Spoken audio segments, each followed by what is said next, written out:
Bien qu'elle soit très jolie, cette fille est détestée par son père. En fait, il suffit qu'il la voie pour qu'il se sente nauséeux. Le père lui a interdit de l'appeler papa. Je n'ai qu'une fille, c'est ta sœur Kozia. Les deux sont des jeunes filles riches. Mais la sœur vit comme une princesse, tandis que Dila est comme une servante. Chaque jour, elle doit servir le thé et l'eau à tout le monde. En plus, elle doit vivre dans la maison, la terre boueuse avec les domestiques, même la demi-sœur. Le père la considère comme une domestique. Dans cette maison, Dila n'a qu'à faire une petite erreur. Elle est immédiatement critiquée sévèrement par sa belle-mère. À chaque fois, la belle-mère souhaite chasser Dila de la maison. Ce qui est encore plus exagéré, c'est que le cousin Lubric trouve souvent des excuses pour la harceler. Tout le monde déteste Dila, surtout Geia, et son cousin aux cheveux bouclés la harcèle souvent. Dans ces moments-là, Dila endure en silence. Après s'être calmée, elle va repasser le foulard de sa sœur. Mais cette fois, son cousin vient la déranger. Dila, trop effrayée, abîme le foulard de sa sœur. Geia le découvre et gronde sévèrement Dila à la maison, qui pleure en silence. Je ne sais pas ce que j'ai fait pour mériter ça, mais toute la famille me déteste autant. Pourtant, je suis aussi membre de cette maison. À chaque fois qu'on prend une photo de famille, Dila n'y apparaît jamais. Quand papa revient de ses voyages d'affaires, il achète des cadeaux pour tout le monde dans la maison. Mais Dila ne peut que se cacher derrière la porte et regarder avec admiration. Plus Dila y pense, plus elle a le cœur brisé. Heureusement, il y a toujours le majordome pour la réconforter. Aujourd'hui, la future belle-mère de ma cousine est venue chez nous. Regarde, Dila sert les gâteaux pour nous. Elle n'a pas pu s'empêcher de s'exclamer, cette domestique est vraiment jolie. Ma tante s'est empressée de lui expliquer. C'est la fille aînée de mon frère, pas une domestique. En entendant cela, le père et la belle-mère ont immédiatement changé de visage. La méchante belle-mère, ne pouvant se mettre en colère contre ma tante, a décidé de passer sa frustration sur quelqu'un d'autre. Dila a ensuite reçu des consignes. La femme de ménage a pris tous les vêtements de la famille pour les repasser. Dila est allée les prendre sans se plaindre. Il est évident qu'elle est habituée à ce genre de choses. Le lendemain, Dila est allée ranger la chambre de sa sœur, et a entendu sa sœur parler au téléphone avec son petit ami. Le petit ami a immédiatement demandé de l'argent. Geia a cru que c'était sérieux et a accepté, sans savoir que son petit ami était un bad boy. La gentille Dila authentique conseille à sa sœur de ne pas faire trop confiance à son petit ami. Geia se moque de Dila et lui rappelle de faire attention à sa position. Ce que je fais ne concerne pas une domestique comme toi. Dila sait qu'elle ne peut pas convaincre sa sœur, mais elle craint toujours que sa sœur soit trompée. Alors elle en parle à leur père. Le père ne prête aucune attention à ce que dit Dila. Au contraire, il la met en garde de ne plus jamais l'appeler père. Dila était extrêmement peinée après avoir entendu cela, tandis que la belle-mère était très satisfaite. Ensuite, Dina est allée se confier au majordome. Je ne veux plus vivre dans cette maison. Le majordome a réconforté Dina en lui disant de ne pas abandonner. Tôt ou tard, ton père finira par t'accepter. Dila pensait que son père était sévère avec elle parce qu'il n'aimait pas sa mère. Elle ne savait pas que chaque nuit, son père s'asseyait souvent seul dans sa chambre, se souvenir des jours passés avec sa mère. Sa mère, Dila, était une danseuse célèbre. Autrefois, ils s'étaient aimés profondément, et avaient eu un mariage heureux. Mais pour une raison inconnue, elle a mystérieusement disparu après avoir donné naissance à Dila. Le père, par amour devenu haine, ne trouvant pas sa femme, a rejeté toute la faute sur sa pauvre fille. Jusqu'à la nuit familiale, elle a volé des bijoux dans la maison pour les donner à son amoureux. Son amoureux avait déjà escaladé le mur pour s'introduire dans la villa. Elle était nerveuse. Elle a donné les bijoux à son amoureux puis est partie précipitamment. Par coïncidence, cette scène a été vue par Dila. Dila a vu un étranger dans la maison et a pensé que c'était un voleur. Alors elle a pris un bâton et l'a poursuivi. Peu après, elle a maîtrisé l'amoureux de sa sœur. Puis elle a rapidement repris le sac de bijoux. En entendant du bruit, elle s'est précipitée et a dit « Dila, ne te mêle pas des affaires des autres » et a demandé à son petit ami de quitter la villa rapidement. Dila ne comprenait pas pourquoi sa sœur avait laissé partir le voleur. Les disputes entre les deux ont attiré l'attention de toute la famille. Dila a dit à tout le monde qu'il y avait eu un cambriolage chez eux et qu'on avait volé des bijoux, qu'elle avait attrapé le voleur, mais que Geia l'avait laissé partir. Sa sœur, en plus de voler, criait au scandale et mentait. Dila a volé des bijoux et prévoyait de s'enfuir. Heureusement, je l'ai arrêtée à temps. Dila a essayé d'expliquer mais son père l'a giflé et l'a averti. Tu es exactement comme ta mère, une femme bon marché qui ne pense qu'à voler. Dila est extrêmement déçue par son père. Elle pleure à chaudes larmes et court vers la maison en terre pour mettre fin à sa vie. Heureusement, le majordome est arrivé à temps pour la dissuader. Le lendemain, Dila voulait toujours s'expliquer avec son père, mais il ne voulait absolument pas la voir. Un peu plus tard, sa sœur s'est aussi moquée de Dila. Dila savait que personne ne la croirait, mais elle a toujours cru qu'un jour, la vérité serait révélée. La belle-mère cruelle pensait que Dila avait déshonoré la famille, et que si elle n'était pas éliminée rapidement, plus tard, elle finirait par ruiner cette maison. Elle ressemble à sa mère. Le père hésite un peu, car après tout, elle est sa propre fille. Après avoir réfléchi un moment, il n'a finalement pas pu agir. La belle-mère dit qu'elle ne peut supporter cela qu'une fois de plus. Si cela se reproduit, ne lui en voulez pas de ne pas prévenir. Après ces mots, elle s'en va furieuse. Le jour du mariage de la cousine approche, donc il fallait quelqu'un pour l'aider. Sa belle-mère a alors décidé de faire à Dila tout le travail pénible. Malgré la difficulté, Dila se sentait très heureuse, car cela faisait longtemps qu'elle n'était pas sortie. Après avoir parcouru une certaine distance, la voiture est soudain tombée en panne. Dila est descendue de la voiture et est allée dans un grand champ, sentant le vent printanier chaud souffler sur son visage. Inconsciemment, elle a dansé sous le coucher de soleil. Cette scène a été accidentellement capturée par un photographe. Chikan n'avait jamais vu une posture aussi gracieuse. Il était captivé en regardant vers Dila, et quand il reprit ses esprits, elle avait disparu. Mais il trouva l'anneau de cheville que Dila avait laissé tomber. De retour chez lui, l'image de Dila ne quittait pas son esprit. La graine de l'amour commençait à germer. Chikan ressentait des regrets de ne pas avoir vu le visage de Dila, pour admirer cette beauté. Le lendemain, il est retourné dans ce champ, priant pour que Dila apparaisse. Mais malheureusement, son souhait ne s'est pas réalisé. Cependant, le destin est souvent très merveilleux. Les deux se sont accidentellement heurtés lors du mariage de la cousine de Dila. Chikan s'est poliment excusé et a demandé à Dila si elle était blessée, sans savoir que la fille devant moi est celle que j'ai rêvée de jour et de nuit. Dila a également été touchée par la chaleur de Chikan. Même après son départ, elle est restée figée sur place, son visage illuminé par un sourire radieux. Bien sûr, le destin ne s'arrêtera pas là. Alors que Dila allait chercher des affaires pour les clients, elle n'a pas fait attention, et a heurté Chikan. Elle s'est réjouie en silence de pouvoir échanger quelques mots avec lui. La belle-mère, à quelques pas de là, a vu les deux. Ils parlaient ensemble. La belle-mère ne voulait pas que Dila approche Chikan, et est immédiatement intervenue pour les séparer. Il s'avère que le père de Dila et celui de Chikan sont amis proches. Les deux familles ont prévu que Chikan et Jeia se marient ensemble.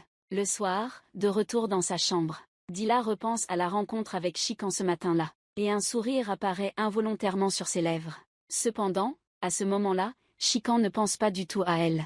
Au contraire, il discute joyeusement avec Jeia. Le lendemain, Dila ajoute de l'eau dans le vase et rencontre à nouveau Chikan ici. Elle rassemble tout son courage pour aller lui dire bonjour. Mais à cause de la différence de statut, ils n'échangent que quelques mots. Elle s'apprête à partir quand soudain Chikan l'appelle. Le moment où Dila se retourne est capturé par lui. Un peu plus tard, le petit ami revient au mariage pour demander de l'argent à la famille. Mais en voyant Dila, il s'enfuit précipitamment. Dila conseille à sa sœur de rester loin de ce salaud. Mais sa gentillesse n'a pas été récompensée. Au contraire, elle a été moquée par sa sœur, qui l'a avertie de ne pas se mêler de ses affaires. Cette remarque a encore une fois touché une corde sensible. Dila, lors du mariage, tout le monde était très heureux, sauf Dila. Juste après, Chikan est venu lui donner un mouchoir. Ce geste délicat a beaucoup touché Dila. Mais toute fête doit finir par une séparation. Après la fin du mariage, Dila a dû retourner à la villa. Elle pensait qu'elle ne reverrait plus jamais Chikan. Mais le lendemain, elle l'a vu chez elle. Dila, heureuse, a pensé en elle-même. Finalement, le destin m'a favorisée. Mais avant qu'elle ne puisse dire quelques mots, Zia l'a chassée. Chikan pensait que Dila était aussi une jeune fille de cette famille. Mais Zia a dit qu'elle était une domestique. En entendant cela, Dila était très triste mais n'a pas osé répondre. En réalité, les deux familles voulaient que Chikan épouse Zia. Alors ses parents l'ont invité chez eux, pour que les deux puissent se connaître. Dila Bitin était très désespéré. Son amour n'avait même pas commencé qu'il devait déjà finir. Dans le cœur de Zia, il n'y avait que son amoureux. Après avoir compris les intentions de ses parents, elle se sentait très mal à l'aise. Les jours suivants, elle a délibérément évité Chikan. Mais parfois elle n'osait pas défier les ordres de sa mère. Alors elle faisait juste ce qu'on lui demandait. Au même moment, Dila, déjà triste, est harcelée par son cousin. Il essaie de poser ses mains sur Dila. Elle le repousse immédiatement. Dila rentre chez elle en pleurant. La gouvernante, voyant qu'elle est bouleversée, lui demande ce qui s'est passé. Après avoir appris la raison de l'incident, elle console Dila en lui disant de ne plus s'inquiéter. Elle promet de régler cette affaire immédiatement. La gouvernante va ensuite avertir le cousin de ne plus harceler Dila. Ne fais plus ça une seule fois. Sinon le patron ne laissera pas passer ça. Ton cousin n'a pas osé te toucher, alors il s'est retiré. Le lendemain, le majordome s'est préparé à sortir pour faire des courses, et a demandé à Dila de lui donner son bracelet de cheville. Car, sur le chemin, elle lui en ferait un nouveau. Mais Jehiah l'a découvert. Jehiah a cru que Dila avait volé quelque chose dans la maison, et lui a repris le bracelet de cheville. Coïncidence. Sika a vu ce bracelet de cheville dans la chambre de Jehiah, et a immédiatement pensé qu'elle était la fille qu'il avait vue dans le champ. Il avait déjà de la sympathie pour Jehiah, et maintenant il a mal compris qu'elle était son amoureuse. Rêvé. Alors dès le lendemain, il a demandé à son père d'aller voir Jehiah. Les deux familles espéraient que leurs enfants se marieraient bientôt. Jehiah ne savait pas comment expliquer cela à tout le monde. Un peu plus tard, le petit ami a soudainement appelé. Il a félicité sa compagne qui allait bientôt devenir une mariée. Après avoir parlé, il a immédiatement raccroché. Jehiah s'est précipité pour retrouver son petit ami. Elle l'a averti de ne pas s'éloigner d'elle. Je trouverai une solution à ce problème. Peu de temps après, le jour du mariage est arrivé. Tous les invités étaient présents. Mais la mariée a soudainement disparu. Le riche homme a furieusement critiqué sa femme. C'est parce que tu ne sais pas éduquer les enfants que notre famille est humiliée. En voyant Dila arriver, la belle-mère se met en colère. Elle ne s'attendait pas à être réprimandée par son mari. Le père voulait que Dila épouse Chikan à la place de sa sœur. Mais comment Dila pourrait-elle accepter? À ce moment-là, le père a changé d'attitude, et a joué la carte des sentiments avec elle. C'était la première fois que son père la traitait avec douceur. Dila, émue, a accepté la demande de son père. Ensuite, le grand-père est allé voir le père de Chikan pour tout lui expliquer. Bien que le père du marié ait été très choqué, les deux étaient de bons amis. Alors il a accepté la décision du grand-père. Le lendemain, il est allé conseiller son fils. Comme prévu, Chikan a refusé. Dans son cœur, il n'y avait que Jehiah. La sœur de Dila a menacé son père, disant que s'il n'acceptait pas, il serait renié de cette manière. Un mariage ridicule a eu lieu. Sous la supervision du pasteur. Bien que les mariés ne soient pas volontaires, ils ont quand même dit oui, en raccompagnant sa fille chez son mari. Le riche homme a été ému aux larmes. À ce moment-là, il l'a vraiment considérée comme sa fille. En arrivant dans la chambre nuptiale, Dila a regardé Chikan avec nervosité. Mais ce dernier ne l'a même pas regardé. Il prit une serviette et se précipita immédiatement vers la mer, se tenant seul. Dans sa tête, il n'y avait que des images gracieuses de Dila. Dans ce chant, c'était elle qu'il aimait sincèrement. Il ne savait pas que la femme qu'il rêvait chaque nuit était maintenant devenue sa femme. Dila était assise seule et désemparée dans la chambre, bien qu'elle aimât beaucoup Chikan. Au fond, ce mariage était forcé. Elle ne savait pas comment faire face à Chikan. Longtemps après, Chikan n'était toujours pas rentré. La mère, inquiète, reprocha à son mari d'avoir forcé leur fils à se marier, ce qui avait causé tout cela. À minuit, Chikan rentra et chassa immédiatement Dila de la chambre. Dila ne savait pas où elle pouvait aller. Sa belle-mère la vit assise, perdue, dans le salon. Elle s'approcha et lui dit que, de toute façon, ce qui était fait, et qu'elle devait retourner dans sa chambre. Dila n'eut d'autre choix que d'obéir à sa belle-mère. Mais lorsqu'elle arriva devant la porte, elle s'arrêta soudainement. Elle hésita longtemps avant d'oser ouvrir la porte de la chambre. À ce moment-là, Chikan dormait déjà. Elle ramassa l'oreiller puis se dirigea furtivement vers le canapé pour s'assoupir. Selon la coutume locale, juste après le mariage, la famille de la mariée rend visite à la famille du marié, pour bénir les jeunes mariés. La belle-mère ne voulait pas du tout assister à cette fête, car elle ne voulait pas voir. Dila peut même apprivoiser un chien, une famille aussi gentille. Cependant, le patriarche ne permettra pas qu'elle fasse cela. Aujourd'hui, Dila s'est levée tôt, pour préparer l'accueil de sa famille. C'est peut-être son seul réconfort. Son beau-père lui dit bonjour, puis lui demande de réveiller son mari. Dila monte et voit que son mari semble avoir très froid. Elle s'approche pour le couvrir et éteindre la climatisation. Mais quand Chikan s'est réveillé, il n'était pas du tout reconnaissant. Il a dit à Dila de ne pas lui accorder d'attention ni d'amour. Quoi qu'elle fasse, il ne l'accepterait jamais. Dila a répondu qu'il l'accepte ou non, cela ne change rien au fait qu'ils sont mariés. Après avoir dit cela, elle s'est retournée et est partie. En sortant, elle a croisé le majordome. En voyant un proche, Dila a senti ses yeux s'embuer. Toute la tristesse a éclaté à cet instant. La gouvernante savait que Dila n'était pas heureuse, mais elle ne savait rien faire d'autre que prier pour elle. Le père, voyant sa fille arriver, a immédiatement demandé à Anne. Tout le monde attendait, mais Chican n'était toujours pas là. Le père est allé lui-même convaincre son fils. Chican ne voulait pas voir la famille de Dila. Il leur en voulait de l'avoir trompé. Le père a supplié Chican de lui accorder un peu de respect. Chican s'avance vers tout le monde avec un air réticent. À ce moment-là, la mère de Chican demande soudainement au grand homme. « Avez-vous trouvé votre fille cadette ?» Cette question met le couple dans l'embarras. Le grand homme comprend l'allusion de sa belle-mère. Il s'empresse de dire que ma fille aînée est très brillante. Elle ne décevra certainement pas votre famille. Le père de Chican. Il a rapidement défendu en disant qu'il aimait beaucoup cette belle-fille. Un peu plus tard, le majordome a tiré Dila dans un coin en disant qu'il voyait Chican comme un homme bon. Maintenant, le garçon ne peut pas accepter d'avoir été trompé. Donc tu dois utiliser l'amour et le temps pour le changer. Je suis sûr qu'un jour vous serez très heureux ensemble. Le majordome était comme une grand-mère pour Dila. Dila espérait aussi que ce qu'elle disait deviendrait réalité. À la cérémonie de bénédiction. À ce moment-là, Chican était encore très en colère. La belle-mère montrait aussi son mépris envers Dila. Elle faisait tout à la va-vite, puis lançait une liasse d'argent sur elle. Dila comprenait qu'elle ne voulait pas qu'elle soit heureuse. À ce moment-là, la belle-mère avait abandonné ses préjugés envers sa belle-fille. Elle lui souhaitait sincèrement que ses deux enfants soient heureux jusqu'à la fin de leur jour.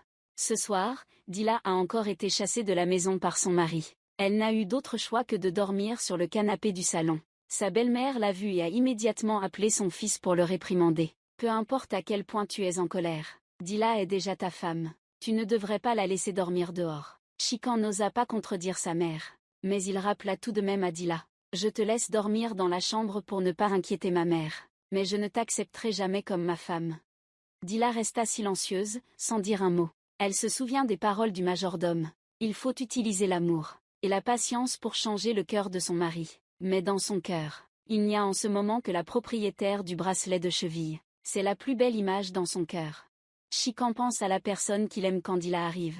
Il met immédiatement le bracelet dans la boîte. Dila sait que l'objet dans la boîte est très important pour son mari. Mais elle ne savait pas que, à l'intérieur se trouvait le bracelet de cheville qu'elle avait perdu. Au même moment, la belle-mère reprochait à son mari de ne pas s'occuper de la famille. Depuis plusieurs jours, il n'avait toujours pas envoyé quelqu'un chercher la fille, en pensant au fait que la fille avait fui son mariage, humiliant la famille. Le riche père, furieux, dit de la laisser tomber. « Je n'ai pas une fille comme ça. » La belle-mère n'en croyait pas ses oreilles. « Mon mari peut dire de telles choses. » Demain, Dila et son mari rentreront chez ses parents pour annoncer la bonne nouvelle. Dila demande à son mari quelle tenue elle devrait porter. Chican ne se soucie même pas d'elle, parce qu'il n'ira nulle part. Le père avertit encore une fois son fils. Chican n'a d'autre choix que d'obéir. Aujourd'hui, Dila est si élégante que même sa belle-mère est émerveillée. À ce moment-là, le patriarche donne des instructions. La sœur prépare un cadeau pour Dylan, parce qu'il réalise qu'il a trop négligé sa fille. Le majordome sait que Dylan est revenu et s'est porté volontaire pour tout préparer, tout seul.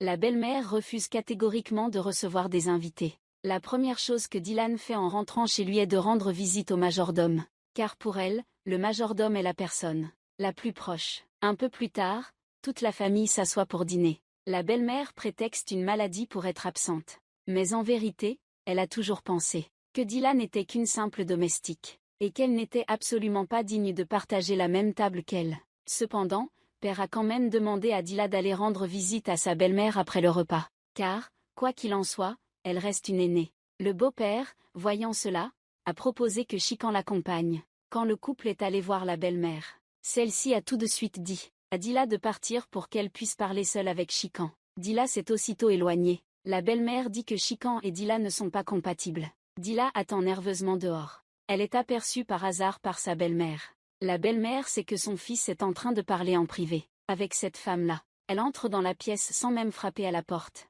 La belle-mère essaie toujours de rétablir la réputation de sa fille pour regagner la faveur de Chican.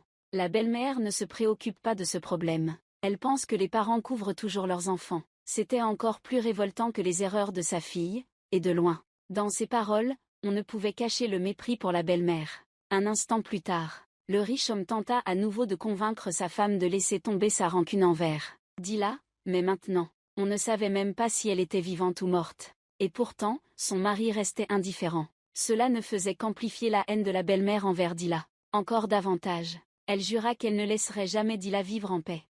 Dila a rapporté beaucoup de cadeaux de chez sa mère. Chikan lui a dit de se débarrasser de tous ces cadeaux. Il ne voulait pas être dérangé par sa famille. Dila ne voulait pas faire ça, mais pour préserver l'harmonie familiale, elle a dû obéir. Quelques jours plus tard, Chikan a reçu une vidéo. Elle montrait Dila dans une situation ambiguë, avec un autre homme. Il s'est avéré que c'était une ruse de vengeance de la belle-mère de Dila. Après avoir vu la vidéo, Chikan est allé chercher Dila immédiatement. Interrogé sur cette affaire, c'est quoi exactement? Dila explique que l'homme dans la vidéo est son cousin. Auparavant, chez elle, il venait souvent l'importuner. Mais elle est totalement innocente. Chikan, après avoir écouté, reste furieux. Le fait que elle ait fui le mariage l'a complètement humilié. Et maintenant, il y a des rumeurs sur sa femme. Il ne peut vraiment pas accepter tout ça. Juste après, Chikan est parti. Complètement. Sans écouter aucune explication de sa femme. Dila se souvenait toujours des paroles du majordome. Elle ne voulait pas l'abandonner. Patiente, elle expliquait tout à son mari. Et lui racontait son passé. Bien qu'elle ait vécu des moments difficiles, elle ne s'était jamais plainte. Cela a rendu Chikan un peu plus sympathique envers Dila. Pour conquérir l'amour de son mari, Dila a commencé à s'occuper de lui avec soin. Elle l'aidait à mettre sa chemise et à ajuster sa cravate. Lors des repas, elle lui préparait du café. Voyant son assiette vide, elle lui servait immédiatement plus de riz. Finalement, ses efforts ont été récompensés. Chikan a progressivement accepté cette femme. Alors que leur relation commençait à s'améliorer. Mon cousin a toujours aimé que Dila appelle. Dila se sent très fatiguée, parce que quelques jours auparavant, quelqu'un a envoyé une vidéo à mon cousin, harcelant si le mari savait que mon cousin était toujours en contact avec elle, elle sauterait dans le fleuve jaune sans se laver de ses péchés. Dila a averti mon cousin de ne plus l'appeler. Je suis mariée maintenant, dit-elle avant de raccrocher précipitamment. Il est évident que mon cousin, il n'avait aucune intention de l'ignorer. À ce moment-là, Chikan avait déjà ordonné une enquête pour découvrir qui avait envoyé cette vidéo, afin de vérifier si la vérité correspondait à ce que Dila disait. À ce sujet, Dila a affirmé que sa réponse était totalement véridique. De ce côté-là, sa belle-mère a décidé de jeter tous les jouets d'enfance de Dila, pour se venger d'elle. Ces objets représentaient tous des souvenirs, ce qu'elle avait de plus précieux. Le majordome n'a pas eu le cœur de blesser Dila. Alors il est allé supplier le maître de les garder. Pour un homme riche, le majordome n'est pas seulement un employé, il est aussi comme un membre de la famille. Les paroles du majordome, bien sûr, il les écoute. D'autant plus que ces jouets sont très importants pour Dila. Peu après, il est allé voir sa femme, insistant sur le fait qu'il est le propriétaire de cette maison. Dila est la fille chérie de son père. Tu n'as pas le droit de jeter ses affaires. La belle-mère semble avoir des problèmes mentaux. Elle accuse Dila d'être responsable de la fuite de sa fille le jour du mariage. Le grand homme lui dit de se taire. Tout est de ta faute, tu es une mère qui ne sait pas éduquer ses enfants. La belle-mère n'ose pas contredire son mari. Alors elle se défoule sur le majordome. Cette scène a été accidentellement surprise par le riche homme. Il a dit directement à sa femme que la gouvernante n'était pas une domestique. Il l'a toujours considérée comme sa propre mère. Il ne te permet pas de lui parler ainsi. La plus grande erreur de sa vie a été de t'épouser. Il n'a jamais été heureux de toute sa vie. Tu n'as pas éduqué Géia, et tu n'as pas donné l'amour d'une mère à Dila. La belle-mère, refusant de se repentir, est immédiatement partie avec. À ce moment-là, Dila, elle allait préparer du thé pour son mari quand sa belle-mère l'en a empêché. Sa belle-mère lui a dit qu'ici, elle n'avait rien à faire, et que pour toute tâche, elle pouvait demander à la domestique de s'en occuper. Dila a répondu qu'elle aimait faire ces choses elle-même. En entendant cela, sa belle-mère a trouvé que sa belle-fille était vraiment raisonnable, totalement à l'opposé de sa méchante belle-mère. Curieuse, sa belle-mère lui a demandé des nouvelles de sa mère biologique. Dila a répondu qu'elle ne savait pas vraiment, car sa mère était décédée à sa naissance. La belle-mère réalise qu'elle a fait une gaffe, et change de sujet en complimentant la mère de Dila, disant qu'elle doit être très belle. Dila entend sa belle-mère parler ainsi, et sourit comme une enfant. Ce qui fait que la belle-mère apprécie encore plus sa belle-fille. La belle-mère se demande pourquoi elle a envoyé la vidéo à Chikan, mais n'a pas entendu parler de dispute entre le couple. Ils se disputent. La belle-mère ne renoncera pas tant qu'elle n'aura pas atteint son objectif. Elle décide de rendre visite elle-même à la famille. Pour cacher à son mari, elle a emmené sa belle-sœur avec elle. À peine arrivée, la première chose qu'elle a demandé à sa belle-mère: y a-t-il quelque chose qui ne va pas avec Dila? La belle-mère savait bien que cette femme n'avait pas de bonnes intentions.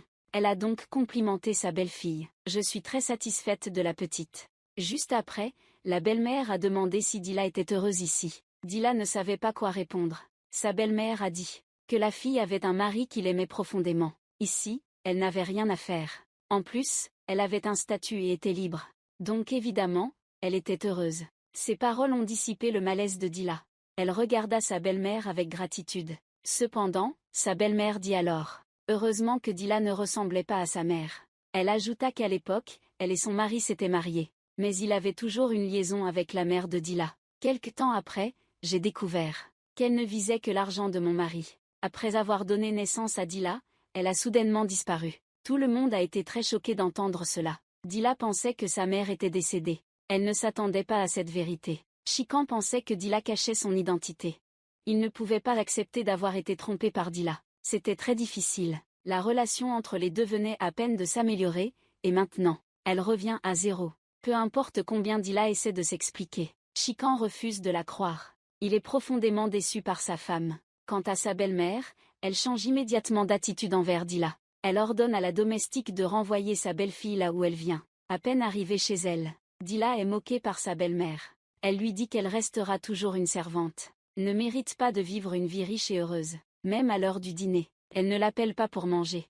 Le grand homme demande pourquoi Dila n'est toujours pas là. La belle-mère dit franchement qu'elle n'a pas le droit de s'asseoir à table. Ensuite, le grand homme est allé chercher Dila. Il sait que ses problèmes sentimentaux ont blessé sa fille. Il dit à Dila que tout est de sa faute. Il expliquera tout à la belle famille. Tu n'es pas la fille d'une danseuse, et encore moins la fille d'une maîtresse. Tu es ma fille. Les paroles sincères de papa ont touché Dila. Papa a emmené Dila à table. En voyant cela, la belle-mère a changé d'attitude et a refusé de manger. Après le repas, le patriarche l'a critiqué. Ce que tu fais ne rabaisse pas Dila. Mais ça me rabaisse moi. Pourquoi veux-tu toujours tout détruire? Le mariage de la fille est ainsi. La belle-mère dit que la fille de sa famille aurait dû être celle qui épouserait Chikan. Le grand-père réplique immédiatement. Car ta fille a quitté la maison pour suivre un homme. Elle a déshonoré toute la famille. La belle-mère insiste que tout est de la faute de Dila. Cette vieille femme est vraiment cruelle. En voyant que sa fille ne vit pas bien, ne veut pas non plus laisser les autres en paix. Le grand patron est extrêmement déçu par sa femme. La belle-mère expose directement les faiblesses de son mari, en disant qu'après toutes ces années, il n'a toujours pas oublié Mère Dila. C'est toi qui me déçois le plus. Dans cette histoire, c'est vrai que le grand patron a tort. En voyant cela, il ne dit plus rien. Un peu plus tard, il appelle son beau-père, pour expliquer que tout est de sa faute. Dila ne savait rien de tout cela. Elle n'a rien caché ni trompé votre famille. Le père de Chikan est également d'accord avec l'avis de la famille. Il a dit qu'il demanderait à Chikan de venir chercher Dila. Le père de Dila a remercié sa belle famille pour leur compréhension. Mais la mère de Chikan s'y est fermement opposée. Elle peut ne pas se soucier des origines de Dila, mais le fait que son beau-père ait trompé leur famille revient à les insulter délibérément. Le mari sait qu'il ne peut pas convaincre sa femme. Alors il est venu conseiller son fils. L'attitude de Chikan ressemble à celle de sa mère. Le père, à court d'options, a dû forcer son fils à aller chercher sa femme. La belle-mère n'a toujours pas l'intention de pardonner à Dila. La tante ne peut plus rester sans rien faire. Alors elle conseille sa belle-sœur de pardonner à la petite. Maintenant, tu es celle qui dirige cette maison. Personne n'osera plus remettre en question ta position. La belle-mère peut accepter que son mari soit indifférent envers elle, mais elle ne peut pas accepter que son mari pense toujours à une autre femme. Depuis le jour où il est rentré, son cousin vient souvent la harceler et la critiquer. Chikan ne la mérite pas. Il ne t'aime pas du tout. Seul moi t'aime vraiment. Dila a averti son cousin de ne pas avoir de mauvaises intentions envers elle. Elle croit que son mari viendra la chercher. En effet, quelques jours plus tard, le majordome a informé Dila. Chikan est venu te chercher. Dila était très heureuse en l'entendant. Elle ne s'attendait pas à ce qu'il vienne vraiment la chercher. Le patriarche, sachant que son gendre était arrivé, est sorti pour l'accueillir chaleureusement, et l'a invité à rester, à dîner avant de partir. Chikan a dit qu'il voulait juste emmener Dila rapidement pour rentrer, parce que la fille du riche a abandonné son honneur, suppliant son gendre de ne pas en vouloir à Dila. Tout est de sa faute. Chikan est immédiatement parti sans écouter les explications de son beau-père. Dila, heureuse, a couru vers Chikan, mais il l'a accueilli froidement. Chikan a dit que c'était sur l'ordre de son père qu'il était venu la chercher, mais qu'il ne lui pardonnerait jamais pour l'avoir trompée. Chikan a dit à Dila de vite faire ses bagages. Il attendra dehors. Dila n'était même pas encore sortie que son cousin l'a arrêté. Elle lui a demandé de s'écarter, mais il a insisté. refusant de céder le passage. Chikan a attendu longtemps sans voir Dila sortir. Alors il est entré vérifier, et a vu un homme lui bloquer le chemin. Il n'a rien dit et s'est approché directement, attrapant l'épaule du cousin pour l'avertir. « Dila est ma femme. Tu ferais mieux de rester loin d'elle. Sinon, ne me reproche pas d'être impoli. » Le cousin a vu que Chikan était plus fort et a dû se retirer. Le problème est réglé. Chikan a immédiatement pris la main de Dila et l'a emmenée dehors. Voyant Dila effrayée, il l'a rassurée en lui disant de ne pas avoir peur. « Je serai toujours à tes côtés. » Ces mots ont donné à Dila un sentiment de sécurité. Le lendemain, le cousin est venu rappeler. La belle-mère doit surveiller Chikan. Il veut sûrement s'emparer des biens de cette famille. Maintenant que l'oncle chouchoute Dila ainsi, il pourrait bien lui léguer ses biens. La belle-mère trouve cela logique, et se dit qu'elle ne laissera jamais cela arriver. Quelques jours plus tard, Jeya appelle soudainement sa mère pour qu'elle vienne le chercher. La mère, informée, demande immédiatement au chauffeur de l'emmener là-bas. Jeya dit à sa mère qu'il sait qu'il a eu tort. « Maintenant, je vais écouter ma mère et épouser Chikan. » La mère a dit franchement. « Dila t'a déjà remplacé et a épousé Chikan. Mais tu n'as pas à t'inquiéter. Bientôt, je les ferai divorcer. » Ensuite, elle a demandé à sa fille d'être honnête, et de lui raconter tout ce qui s'est passé récemment. Après avoir fui le mariage, Jeya s'est mariée avec son amoureux. Cependant, après avoir vécu ensemble, elle a découvert qu'il n'avait pas de travail. Même son nom était faux. Après avoir dépensé tout son argent, il a immédiatement divorcé d'elle. La mère savait que si son mari apprenait cela, il ne pourrait certainement pas accepter la famille. Alors elle a dit à sa fille de rester ici pour l'instant. Elle rentrerait à la maison pour trouver une solution. Depuis qu'elle l'a sauvé de son cousin, il a choisi de faire confiance à sa femme. Maintenant, elle est seule à la maison. Sa belle-mère est mécontente de Dila. Les idées traditionnelles l'empêchent d'accepter cette belle-fille. Pour renforcer ses liens avec sa belle-mère, Dila est allée personnellement à la cuisine pour lui préparer une soupe. Mais en retour, elle n'a reçu que l'irritation de sa belle-mère. Dila est très triste. Elle ne sait pas quoi faire pour ne pas être détestée par sa belle-mère. Chikan voit sa femme déprimée et lui demande ce qui s'est passé. Dila ne blâme pas sa belle-mère. Elle dit seulement qu'elle se sent inutile, qu'elle ne fait rien de bien.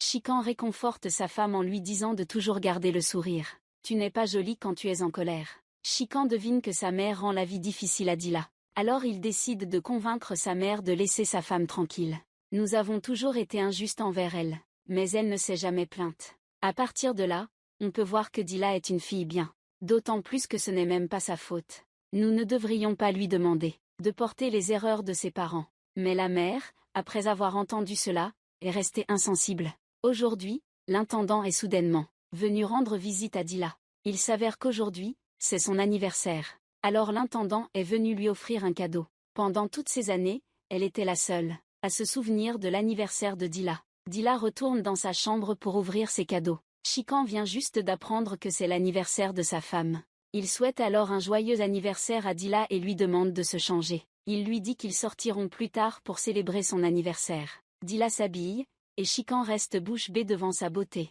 Ils sont mariés depuis un certain temps. C'est la première fois qu'il regarde vraiment sa femme. Il ne s'attendait pas à ce qu'elle soit si belle. Après cela, le couple est allé à la plage. Les deux ont partagé un gâteau d'anniversaire ensemble. Cette scène était vraiment trop douce. Le lendemain, l'épouse ne pouvait plus le cacher. Alors elle a raconté l'histoire à son mari, qu'elle était allée voir leur fille le jour précédent, et qu'elle voulait la ramener à la maison. En entendant cela, le mari est entré dans une colère noire, interdisant strictement à sa femme de ramener leur fille. L'épouse a alors interrogé son mari sur leur rôle de parents. Comment peut-on être si cruel pour empêcher son enfant de rentrer chez lui? Le grand homme a dit à sa femme de ne plus rien dire. Cette affaire est décidée ainsi. Juste après, sa femme est venue ici. Elle a menacé sa belle-sœur de convaincre son mari de l'aider. Sinon, elle ferait un scandale. Sachant que cette femme est capable de tout, elle a dû convaincre son frère, pour que la famille retrouve la paix. Juste après, la mère est venue chercher son enfant. Le riche ne permet pas à la famille de mettre un pied dans la villa. Il oblige son enfant à vivre dans une maison avec des domestiques. C'est sa plus grande concession. Le majordome informe rapidement Dila de cette nouvelle. Dila est extrêmement troublée en l'apprenant, car elle craint que sa sœur ne lui prenne Chikan. Elle décide donc de parler à sa sœur pour clarifier les choses. Elle conseille à sa sœur d'abandonner cette idée. Sa sœur se moque. « Depuis toute petite, tu n'as porté que mes vêtements usés. Et maintenant, tu prends même mon mari. C'est toi qui devrais toujours céder à ta petite sœur. » Mais tu n'as pas le droit de parler de mon mari comme ça. Jeia dit que celui que Chikan aime, c'est elle. Dila refuse de perdre et répond directement à Jeia. Tu n'atteindras jamais ton objectif. Jeia semble sur le point d'exploser.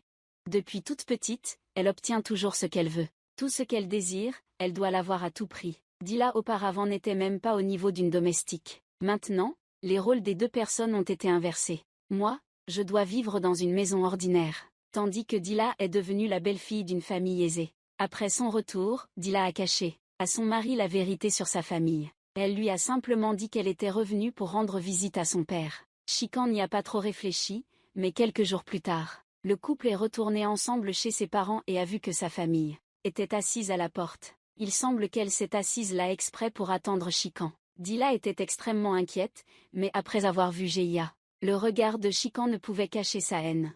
Il avait déjà deviné quelques jours auparavant que Dila était rentrée chez elle, non pas pour voir son père, mais pour voir sa sœur. Il était furieux et reprochait à Dila. Elle avait déshonoré sa famille.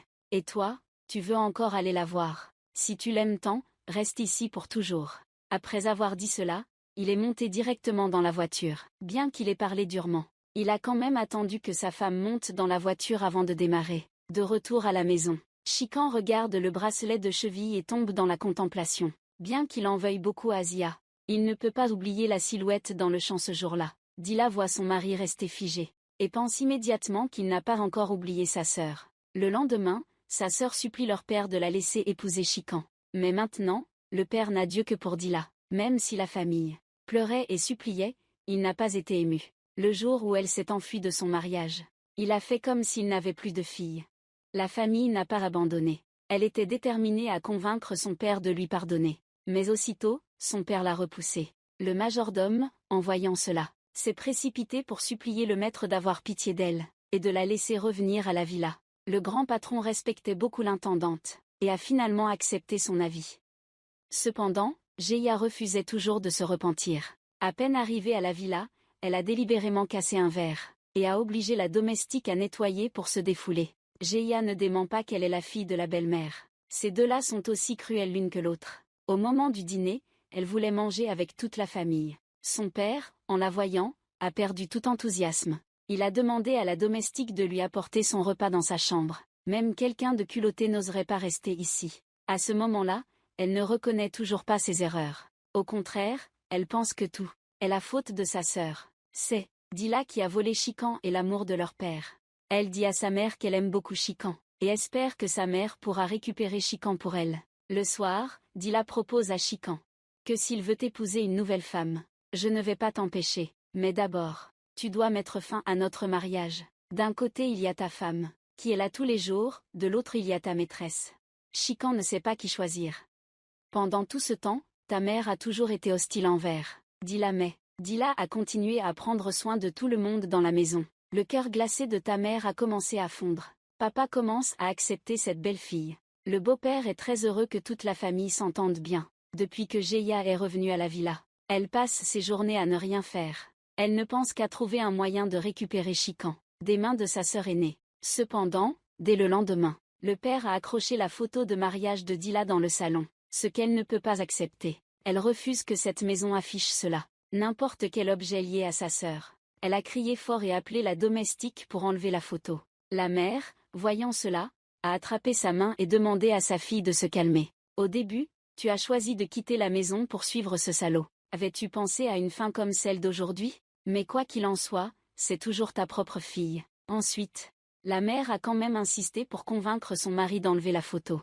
Le riche homme a averti sa femme que si elle osait toucher à la photo, il la chasserait de la maison. Si tu ne me crois pas, essaie. Au même moment, à cause de l'apparition de sa sœur, Dila se déconcentre en cuisinant et se brûle le doigt par inadvertance. Chikan voit cela et se précipite pour chercher la trousse de secours pour soigner sa femme. Voyant Dila souffrir au point de grincer des dents, Chikan soigne sa blessure avec précaution. Les gestes attentionnés de son mari réconfortent Dila. Le lendemain matin, le riche homme est venu à la ferme pour vérifier la situation. Comme d'habitude, il a attiré l'attention d'une femme, car elle trouvait cet homme très familier. Cette femme, Ramana, était la propriétaire d'une ancienne boîte de nuit. Autrefois, la mère de Dila était la danseuse la plus prisée de cet endroit. Elle avait aidé la boîte de nuit à gagner beaucoup d'argent. Le riche homme est venu voir la danse et est tombé follement amoureux d'elle. Peu de temps après, ils sont officiellement tombés amoureux. Le riche homme ne voulait pas que d'autres hommes convoitent la beauté de la femme qu'il aime. Alors, il l'a demandée en mariage. À ce moment-là, Mana s'y est fermement opposée. Elle pensait qu'il ne faisait que tromper la mère de Dila. Mais la mère de Dila ne voulait rien entendre. La relation entre les deux sœurs s'est brisée à cause de cette histoire. Depuis ce jour-là, les affaires de la discothèque ont dégringolé sans arrêt. Elle ne pouvait survivre que grâce à la générosité des investisseurs. Mana accuse le grand homme d'avoir enlevé la mère de Dila, et jure de lui faire payer. Peu de temps après, elle se rend chez le grand homme. Elle est choquée en voyant la photo de mariage de Dila, car elle ressemble vraiment à sa mère jeune. À ce moment-là, le grand homme arrive et est également surpris de voir Mana. Mana dit au grand homme, « Je vais enlever Dila de tes mains, comme tu as enlevé sa mère des miennes. » Le riche homme avertit Mana. Vous n'avez pas le droit de parler de ma femme, et encore moins d'approcher ma fille. Sinon, je vous ferai regretter. Après avoir parlé, il chasse Mana. Le majordome découvre également l'identité de Mana. Elle commence à s'inquiéter pour Dila. Il semble que Mana détient un secret quelconque, ce qui explique pourquoi elle est si sûre d'elle en parlant de voler Dila. Le grand patron a ordonné au majordome de ne rien dire à personne.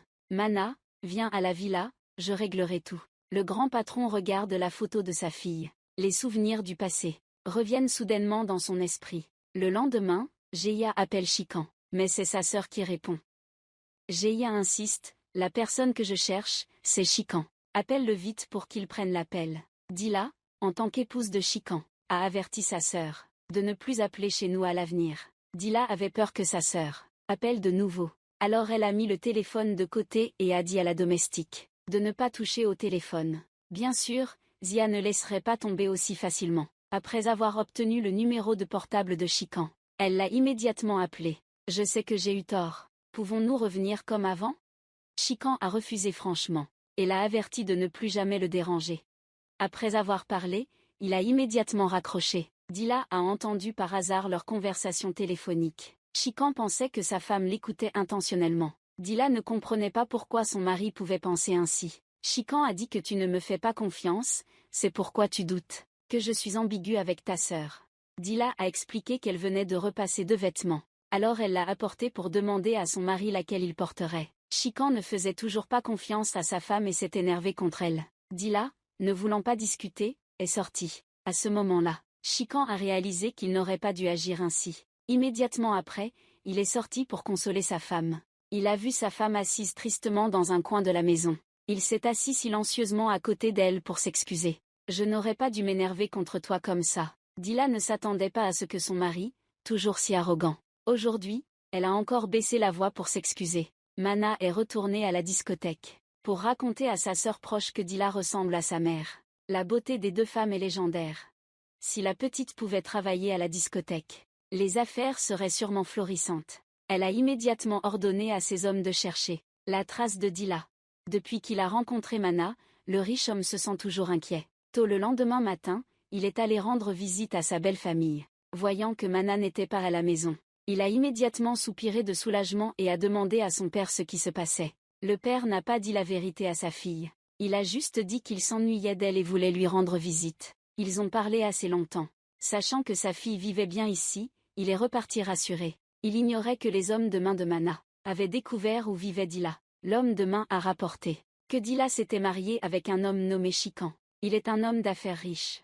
Le lendemain, Mana est allée voir Dila. Au moment où elle l'a vu, Mana a eu l'impression que le temps revenait en arrière. Juste après, Mana a raconté à Dila l'histoire de sa mère. Dila était très surprise, sa mère était décédée depuis longtemps. Mana, soudain émue, a dit « Elle est partie, papa. Tu ne lui as dit que ça ?» Il n'a rien dit. Ces gens dans cette maison ont été cruels envers ta mère, n'est-ce pas? T'ont-ils parlé de tout cela? Ta mère a dû endurer tant de souffrances en vivant dans cette maison. Mana devient de plus en plus agitée en parlant. Dila la prévient de quitter immédiatement ma maison. Je ne veux rien entendre concernant ma mère. Mana s'empresse de retenir Dila et l'interroge. Est-ce que tu la méprises? Le métier de ma mère? Non. Dila a été touchée par les paroles de Mana. Ensuite, Mana a dit à Dila que sa mère était la meilleure danseuse de leur école de danse. À l'époque, j'étais fermement opposée au mariage de tes parents. Mais ta mère n'a pas voulu écouter. Après ta naissance, Ta mère a été chassée par le riche homme. À ce moment-là, ta mère ne voulait pas t'abandonner. Mais elle savait que tu vivrais mieux en restant avec ton père. Alors elle est partie seule. Cependant, à la fin, elle est tombée dans une grave dépression à force de trop te manquer. Puis elle est décédée, et Dila a eu l'impression que le ciel s'effondrait. Depuis son enfance, elle a toujours reproché à sa mère d'être la raison pour laquelle son père la détestait, sans savoir que sa mère avait tant souffert à cause d'elle. On dirait que Dila est tombée dans le piège. Mana lui tend un téléphone et le donne à elle. Puis elle dit, « Si tu veux en savoir plus sur ta mère, tu peux m'appeler à tout moment. » Après avoir découvert la vérité, Dila n'a pas pu garder son calme. Elle voulait tout savoir sur sa mère, sans se douter que tout cela faisait partie du plan de Mana. À ce moment-là, Mana célébrait sa victoire. Elle était convaincue que Mana irait à la discothèque. La sœur lui demande si elle n'a pas peur de la vengeance du grand patron. À ce moment-là, il fera certainement une grosse affaire. C'est précisément le but de Mana. Elle veut que le grand patron fasse le plus de bruit possible, pour qu'elle puisse en profiter, et semer la discorde entre le père et son fils, comme elle l'a fait autrefois avec les parents de Dila. Il s'avère que Mana a manigancé pour que les parents de Dila se séparent, parce qu'elle ne pouvait pas accepter que mon argent a été volé par un magnate. Le magnate s'inquiète pour la sécurité de Dila. Alors il a fait enquêter sur tout à propos de Mana. Le soir venu, Dila ne peut pas oublier ce que Mana lui a dit. À ce moment-là, elle pense beaucoup à sa mère. Dila sait qu'elle doit trouver Mana, pour apprendre toute la vérité sur sa mère, sans savoir qu'elle est en train de tomber pas à pas dans le piège de cette femme.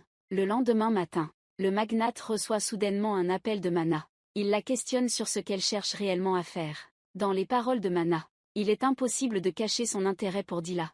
Le magnate affirme que cette affaire n'a rien à voir avec Dila. Ce qu'elle veut faire, qu'elle le fasse avec lui. Le magnate sait bien à quel point elle est cruelle. Il s'inquiète que Mana puisse nuire à sa fille au point de lui provoquer une hypertension. Peu de temps après, la belle-mère a appelé Chikan, et lui a demandé de ramener Dila pour lui rendre visite. Dila était très inquiète pour la santé de son père. Le couple est immédiatement retourné chez ses parents. Dila a demandé à son père pourquoi il en était arrivé là. Son père avait caché l'histoire de Mana à Dila. Il a seulement dit qu'il avait quelques soucis. Mais qu'en voyant sa fille, il allait déjà beaucoup mieux. Dila a vite compris que son père n'allait pas très bien. Il semblait très fatigué et impuissant. Elle a dit à son père de prendre soin de sa santé. Et la raison pour laquelle la belle-mère gentille a appelé Dila, c'est parce qu'elle voulait que Chikan rencontre sa fille. Elle a mis de côté sa dignité, pour que Chikan rencontre sa fille une fois. Dès qu'il a vu Chikan, Geia s'est agenouillée devant lui. Chikan n'a même pas daigné la regarder.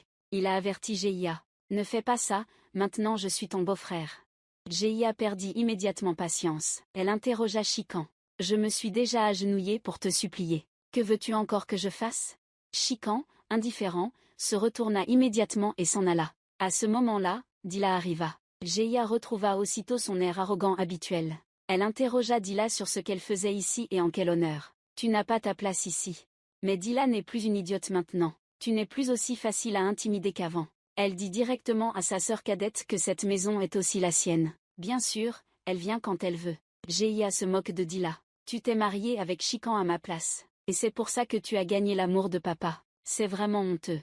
Dila répond immédiatement. Ce qui est honteux, c'est que tu continues à courir après mon mari. Elle conseille à sa sœur de se contenter de sa nouvelle vie. Grand-mère a dit que si tu n'étais pas apparu, Chikan et moi serions ensemble depuis longtemps. Dila pense que sa sœur a des problèmes mentaux. Elle a dit que Chikan ne t'appartient pas. Maintenant, si tu continues à penser à lui, tu ne fais que perdre ton temps et ton énergie. Je dois partir maintenant. Mon mari m'attend.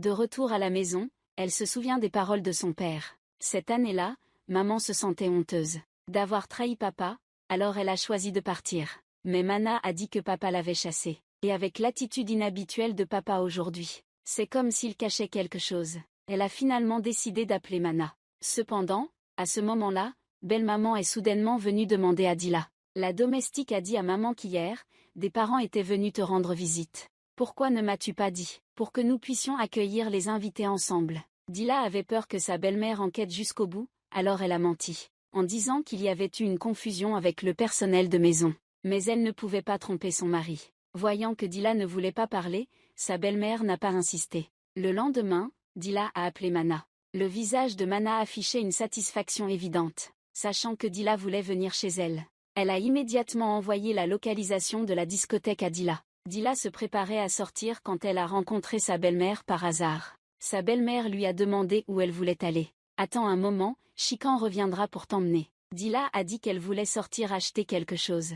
Elle ne voulait pas déranger son mari, alors elle a décidé d'y aller seule. Bien que sa belle-mère trouvait cela étrange, elle a accepté. En chemin, Dila était extrêmement nerveuse. Elle ne savait pas quelle vérité l'attendait. Dila est restée longtemps devant la porte de la discothèque. Finalement, elle a décidé d'entrer. Elle ignorait complètement que son cousin, en passant, avait vu cette scène. Dila vient d'entrer et a attiré l'attention de tous les hommes ici.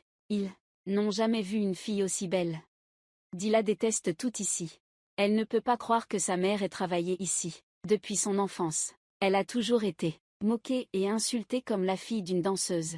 Elle en veut à sa mère d'avoir fait ce travail dégradant. Elle en voulait encore plus à sa mère de l'avoir abandonnée. Elle pensait que sa mère les avait quittés, son père et elle, pour continuer à travailler ici. Mana a remarqué que Dila devenait de plus en plus agitée. Elle a donc assuré qu'on lui apporte une tasse de thé pour la calmer. Mais Dila l'a immédiatement renversée. Mana a demandé à quelqu'un de lui apporter une nouvelle tasse. Mais Dila l'a renversée à nouveau. Pas besoin de réfléchir pour savoir à quel point la rancune de Dila est grande.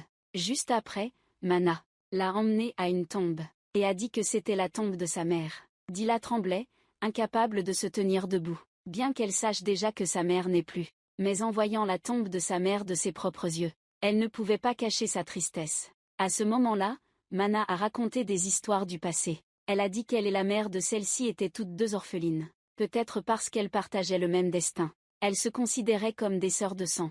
Ensuite, elle a dit qu'elle avait elle-même organisé les funérailles de sa mère. Elle était profondément attristée par la perte de son unique proche. Elle allait même souvent semer des disputes. Sa performance pleine de larmes a gagné la confiance de Dila. Elle considère Mana comme sa tante et n'en veut plus à sa mère. Un peu plus tard, Mana donne à Dila le foulard que sa mère Dila avait utilisé. Quand Dila met le foulard sur sa tête, Mana et sa sœur s'exclament que Dila ressemble exactement à sa mère. À ce moment-là, un vieil homme ivre arrive. En voyant Dila, il ne peut détacher son regard d'elle. Dila se sent dégoûtée. Puis il a dit au revoir à tout le monde et est parti. Le vieil homme a dit qu'il avait choisi Dila. Il espère que Mana lui donnera Dila. Ce vieil homme est un client régulier du club. Mana n'ose pas résister et accepte avec un sourire. À ce moment-là, la domestique dit à la belle-mère que Dila n'est toujours pas rentrée. La belle-mère commence à se douter. Elle dit à son mari que récemment, sa belle-fille est très étrange. Mais le mari ne fait pas attention à cela. Alors qu'elle s'apprête à continuer, Chikan rentre. Elle a demandé à son fils s'il savait où sa femme était allée. C'est à ce moment-là que Chikan a appris que Dila était sortie seule. Mais ce qui l'inquiétait n'était pas où elle était allée, mais plutôt qu'elle ne soit pas habituée à la vie trépidante. Dehors, elle pourrait rencontrer des dangers. Son père a rassuré Chikan de ne pas trop s'inquiéter. Dila ne rencontrerait aucun problème. Cependant, Chikan était toujours très inquiet, parce que sa femme lui avait dit qu'elle n'était jamais sortie seule auparavant. Heureusement, peu après, Dila est rentrée. Le lendemain, Zia a appelé Chikan pour essayer de le retenir. Mais Chikan n'a pas répondu. Zia n'a pas voulu abandonner et a rappelé Chikan. Chikan, impuissant, a fini par répondre. Contre toute attente, Zia a utilisé quelque chose pour forcer Chikan à lui pardonner. Chikan a accepté de lui pardonner, et l'a averti de ne plus jamais le déranger à l'avenir. Zia était profondément désespérée. En regardant la photo de mariage de Dila et son mari, elle a finalement réalisé qu'elle avait perdu Chikan. Elle ne s'attendait pas à perdre face à une simple domestique. À ce moment-là, la mère est arrivée et a vu sa fille. Triste, elle a en partie deviné la raison et a réconforté Geia. « Tu es ma fille, tu ne perdras jamais. » Mais j'ai déjà perdu. Geia ne savait pas que bientôt elle aurait une chance de transformer sa défaite en victoire. Le lendemain, le vieil homme a apporté une grosse somme d'argent à la discothèque. Il voulait acheter Dila. La sœur, en voyant l'argent, a immédiatement promis de l'aider. Elle a conseillé au vieil homme de garder le secret à tout prix. Il ne devait pas en parler à la patronne. Sinon, elle risquait de perdre son emploi. Un peu plus tard, le cousin est arrivé à la discothèque pour voir la patronne. Il a ensuite présenté son identité. Mana pensait que le cousin avait été envoyé par un riche homme pour semer le trouble.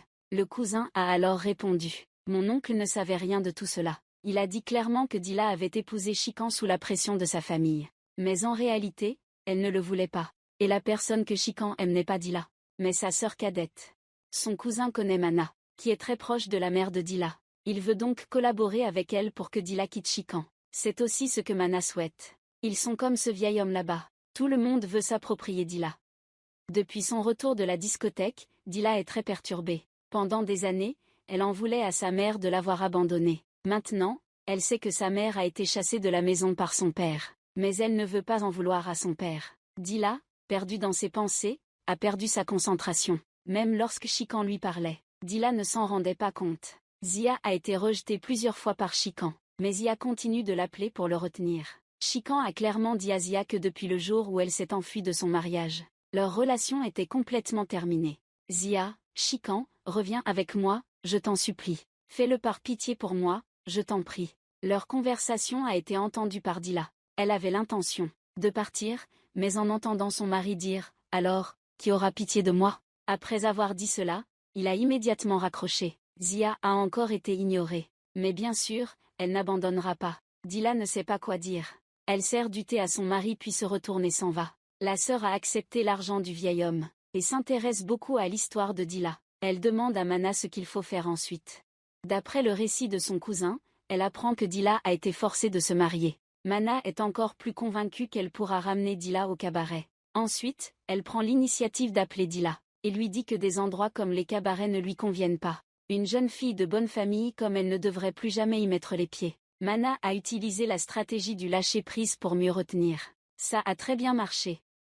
Dila a dit que la discothèque était l'endroit où sa mère avait passé toute sa vie. Si j'ai le temps, je vais certainement aller la visiter.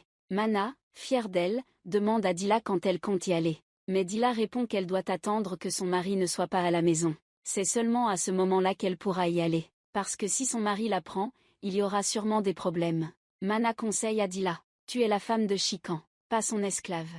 Ce que tu veux faire, c'est ton droit. Chikan n'a aucun droit de te contrôler. Quelques jours plus tard, Dila et son mari sont retournés chez ses parents. Dila ne voulait pas voir son père. Elle est donc allée à la maison de campagne rendre visite à la gouvernante. Elle lui a confié toute sa rancune envers son père.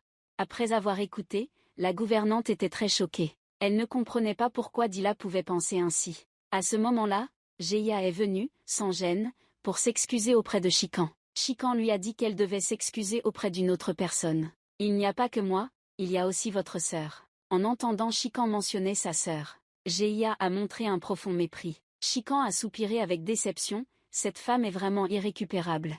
En quittant la maison, Dila a été arrêtée par son cousin. Il a dit à Dila, maintenant, Chikan est avec ta sœur. Si un jour ton mari ne veut plus de toi, souviens-toi que je serai toujours là pour toi. Dila a averti son cousin de ne pas dire n'importe quoi. Chikan ne t'abandonnera jamais. Ton cousin m'a dit que tu étais allé en boîte de nuit. Il menace de révéler ton secret. À moins que tu ne paies pour ça. Dila évite toujours l'heure du repas, parce qu'elle ne sait pas comment faire face à son père. Son père est très heureux qu'elle soit à la maison. Il dit que cela fait longtemps que la famille n'a pas mangé ensemble. Avant qu'ils ne finissent de parler, la belle-mère intervient, et dit que le repas n'est pas encore prêt. Puis c'est à demander à la domestique d'apporter le repas dans la chambre de sa fille. Sur le chemin du retour, Dila pensait toujours, ne savait pas si elle devait dire à son mari qu'elle était allée en boîte de nuit. Mais finalement, elle n'a pas pu le dire, parce qu'elle ne voulait pas qu'il se fâche. À ce moment-là, Chikan a soudainement demandé à sa femme ce qu'elle aimait manger. Dila a dit qu'elle aimait beaucoup la glace. Puis elle lui a raconté des histoires de son enfance. À ce moment-là, elle ne pouvait que regarder sa sœur manger, jusqu'à ce que sa sœur ne mange plus. Elle ne pouvait manger que les restes de sa sœur. Chikan aimait beaucoup sa femme. Alors il s'est arrêté pour lui acheter une glace. À ce moment-là, deux hommes barbus ont remarqué Dila. Peu après, ils ont eu de mauvaises intentions envers Dila. Heureusement, Chikan est revenu à temps mais, évidemment, il n'était pas de taille face à eux. Chikan a été poussé contre la portière de la voiture. Ensuite, ils ont profité de l'occasion pour s'enfuir. À cause de cela, la jambe de Chikan a été blessée. Il venait juste de rentrer à la maison. La belle-mère s'est précipitée pour demander à Dila ce qui s'était passé. Dila venait de commencer à parler quand Chikan l'a interrompu. Tout à l'heure, je voulais manger une glace. Mais quand nous nous apprêtions à en acheter, une voiture est passée très vite, et nous a percutés, heureusement nous sommes indemnes. Dila était très émue de voir son mari blessé. Pour se protéger, maintenant elle cache la vérité, pour ne pas être grondée par sa belle-mère. Elle se précipite pour étreindre son mari. Les larmes coulent sans pouvoir être retenues. Le lendemain matin, Dila appelle Mana avant que son mari ne se réveille. Mana demande à Dila quand elle viendra enfin lui rendre visite à la discothèque. Dila dit qu'elle n'ira plus là-bas, parce que l'autre jour son cousin l'a vue à la discothèque. Elle craint que son cousin le dise à son père. À ce moment-là, elle craint que son père soit tellement en colère qu'il en tombe malade. Après avoir parlé, elle a immédiatement raccroché. Mais elle avait une raison encore plus importante. Elle ne voulait pas que Chikan soit en colère. Quand Dila est retournée dans la chambre, Chikan était déjà réveillé.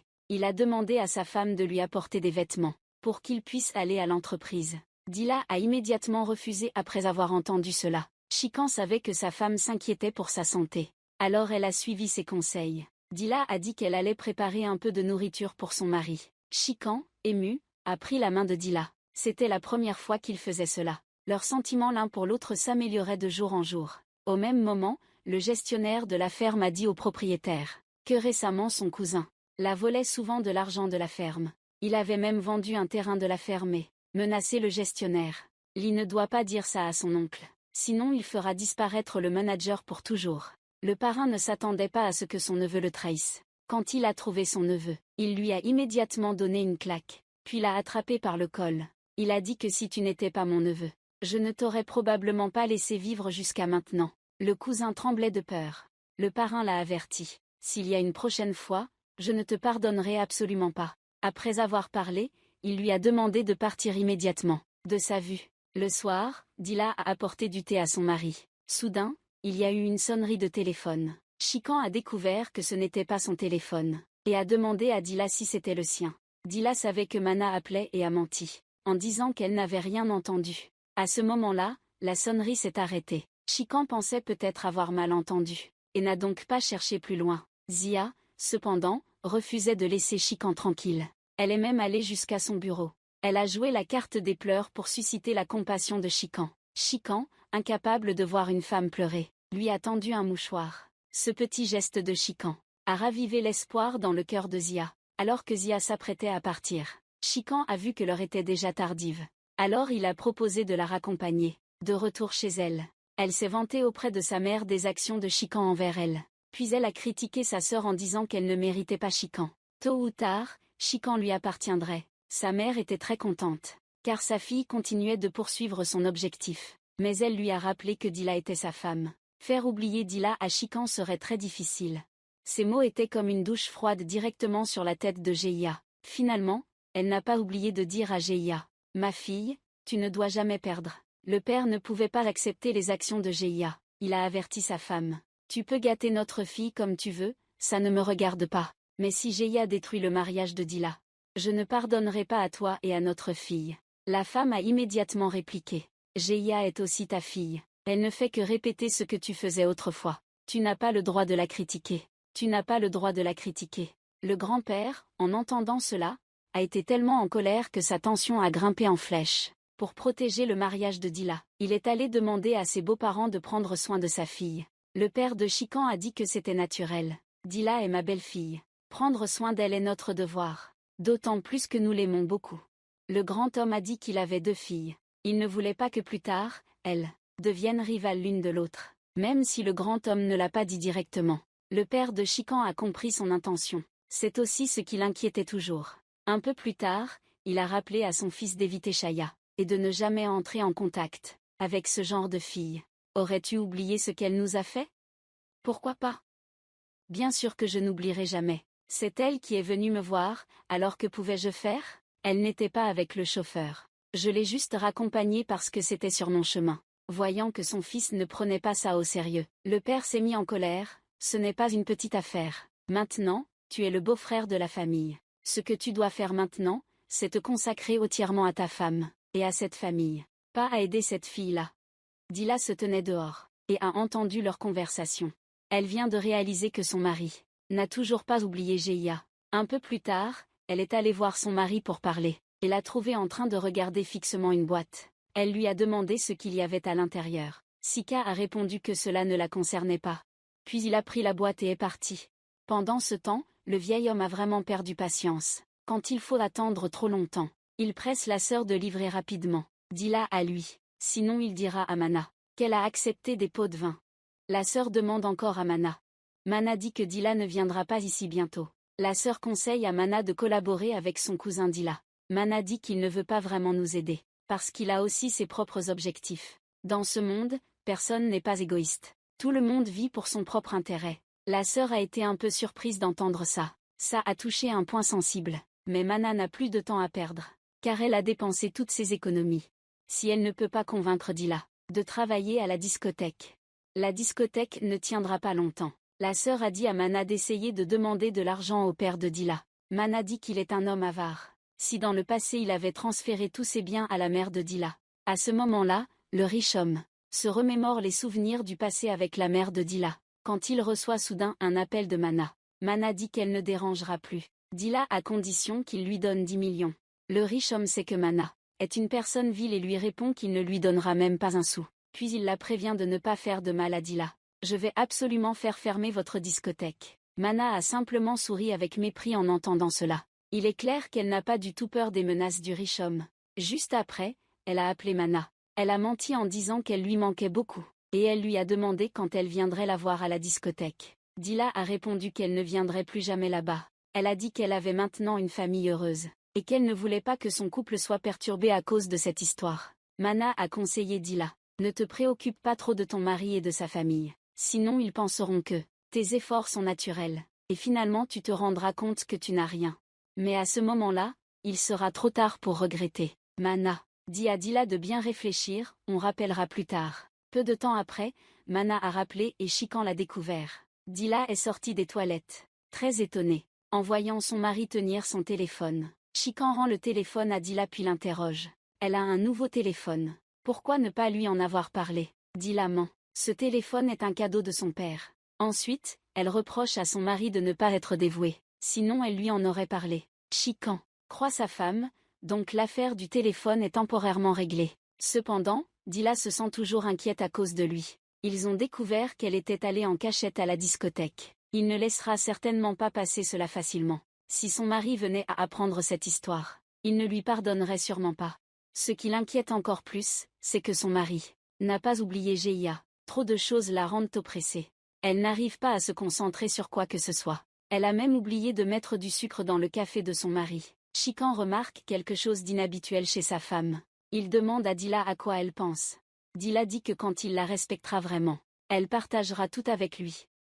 Chikan sait que Dila est toujours préoccupée par ses affaires et la belle-mère sait que Dila est fatiguée à cause de sa sœur. Alors elle est venue la réconforter. L'histoire de Chikan et Zia est terminée. Cette famille n'oubliera jamais l'humiliation qu'elle a causée. Maintenant, ils ne veulent même pas entendre le nom de cette femme. La belle-mère a promis à Dila qu'il n'arriverait rien à Chikan et Zia. Mais Dila ne comprend pas pourquoi. Elle a essayé de nombreuses façons de rendre son mari heureux. Mais à chaque fois, elle reçoit son indifférence. Dila pense que depuis toujours, son mari n'a jamais reconnu qu'elle était sa femme. L'existence de la famille, comme un mur séparant le couple. Ils sont des personnes expérimentées. La belle-mère a donné un conseil à Dila. Quand une femme rencontre des difficultés, elle doit se rendre plus forte. De ce côté, Mana a deviné que le fait qu'elle soit en contact avec Dila avait été découvert. Cependant, elle n'était pas troublée, car elle savait qu'une fois que Chikan connaîtrait la vérité, il chasserait sûrement Dila de la maison et de la famille riche. Rompt aussi les liens avec elle. À ce moment-là, Dila n'aura nulle part où aller. Elle viendra docilement à la discothèque un peu plus tard. Le vieil homme exige que la sœur lui remette Dila dans un délai de 3 jours. La sœur promet que dans les 3 jours à venir, elle amènera Dila devant lui sans faute. Leur conversation est accidentellement entendue par Mana. Le vieil homme, en la voyant, s'adresse directement à Mana. Je dois absolument obtenir Dila. Mana n'ose pas offenser ce client important, et accepte à contre-cœur. Dila a encore beaucoup de problèmes. La maison reçoit souvent des appels d'un numéro inconnu. Mais quand sa belle-mère décroche, l'interlocuteur ne dit rien. L'interlocuteur continue d'appeler plusieurs fois. Mais quand sa belle-mère décroche, la ligne reste silencieuse, sans un mot. Jusqu'à ce que Dila décroche enfin. L'autre côté de la ligne a répondu. Et là, son cousin a encore utilisé l'histoire de Dila allant en boîte de nuit, pour la menacer. Dans les 3 jours, elle doit absolument quitter Chikan, pour rester avec lui. Sinon, il dévoilera toute l'affaire, en très peu de temps. Il semble que tout le monde s'en prenne à Dila. Ils veulent tous la posséder. Le lendemain, Dila et son mari rentrent chez ses parents. Le père est très nostalgique de sa fille. Il dit qu'il a souvent voulu appeler Dila. Chika dit que son père lui a offert un téléphone, donc il peut l'appeler à tout moment. Dila et son père sont tous deux surpris car ce téléphone n'est pas de lui. Dila l'a acheté mais il ne dévoile pas la vérité. À ce moment-là, la belle-mère devient jalouse. Dire que maintenant, la personne qui préoccupe le plus mon mari, c'est Dila. Et que ma fille ne compte pour rien. L'atmosphère dans la pièce est soudainement devenue gênante. Ma tante, voyant cela, a dit qu'elle allait préparer le dîner. Dila en a profité pour demander la permission d'aller voir l'intendante. L'intendante était très heureuse de voir Dila arriver. Dila l'a interrogée sur pourquoi elle avait caché la vérité sur la mort de sa mère pendant toutes ces années. L'intendante ne comprenait pas pourquoi Dila posait cette question. Explique qu'il ne l'a jamais trompée. Dila ne croit pas ce qu'elle dit. Heureusement, la domestique est arrivée à temps pour appeler l'intendant. Un peu plus tard, le riche homme a demandé à Dila de venir parler en privé. Il a demandé à sa fille pourquoi elle avait menti à son mari. Au final, qui lui a offert ce téléphone? Il a dit à Dila de ne jamais lui mentir. Tu as déjà beaucoup déçu ton père. Alors je ne te permets pas de faire ça. Dila sait que son père déteste Mana. Donc elle ne pouvait pas dire que ce téléphone était un cadeau de cette femme, elle a dû mentir. En disant que c'était un cadeau d'une tante qu'elle venait de rencontrer. Elle a caché la vérité à son mari par peur qu'il se fâche. Le père a dit que si elle avait peur que Chikan se fâche, pourquoi avait-elle accepté ce cadeau? Dila a dit quelque chose et a insisté pour le lui donner. Donc elle ne pouvait pas refuser. En plus, elle était très proche de cette tante comme si elle se connaissait depuis plus de 10 ans. J'ai même pensé qu'elle était ma mère. À travers les histoires de Dila, le riche a réalisé que cette personne n'était autre que Mana. Il a rappelé à sa fille que cette femme était très dangereuse, et qu'elle devait s'en éloigner. Voyant que sa fille n'écoutait pas, il a compris que Mana l'avait trompée. Pour protéger Dila, il a donné une grosse somme d'argent à Mana, en la prévenant de prendre l'argent et de disparaître immédiatement. Ne dérange plus jamais Dila une seule fois de plus. Bien sûr, Mana a accepté la demande du grand patron. La sœur se demande pourquoi pas forcer le grand patron à céder tous ses biens. Mana, en entendant cela, s'est contentée de sourire. Elle doit sûrement chercher à attraper un plus gros poisson.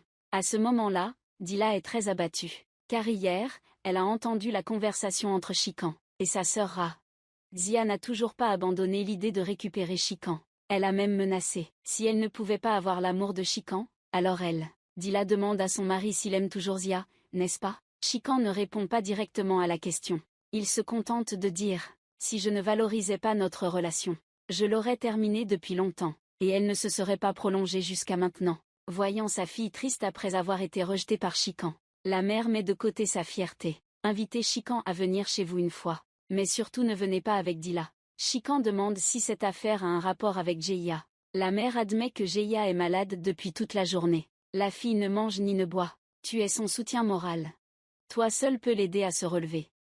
Chikan dit qu'il ne veut pas être mêlé à Jeia, et encore moins devenir son soutien moral. La mère, en entendant cela, est extrêmement furieuse, car elle ne permet à aucune Ia de négliger sa fille, même si elle prétend ne pas se soucier de Jeia. L'image de Jeia reste toujours présente dans l'esprit de Chikan.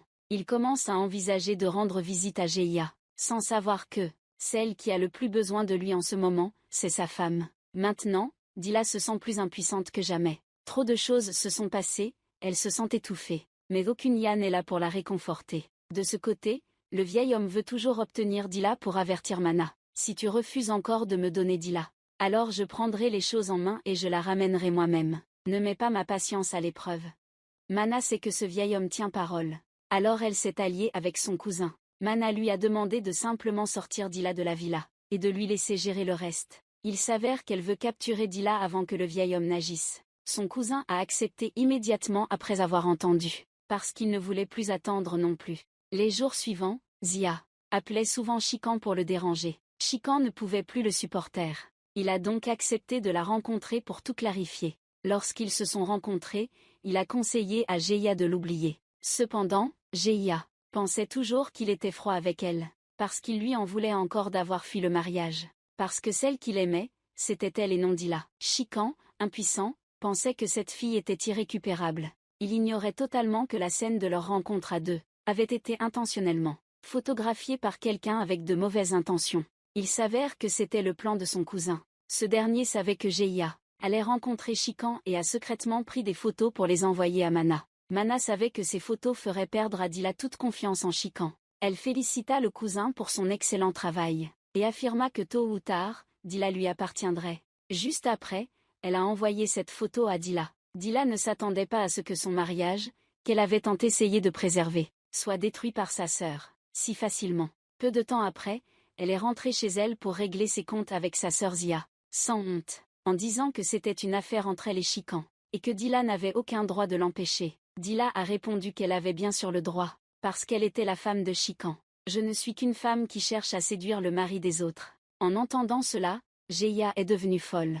Elle a crié directement au visage de Dila. Tu n'es qu'une simple domestique, et tu oses me parler comme ça? Celle que Chikan veut épouser, c'est moi. Dila a averti Jeia. Si tu oses encore déranger mon mari, je n'hésiterai pas à te donner une leçon. La belle-mère est soudain apparue pour interrompre Dila. Avec le soutien de sa mère, elle devient immédiatement arrogante. Dila parle à sa belle-mère. Ta fille a fait trop de choses honteuses.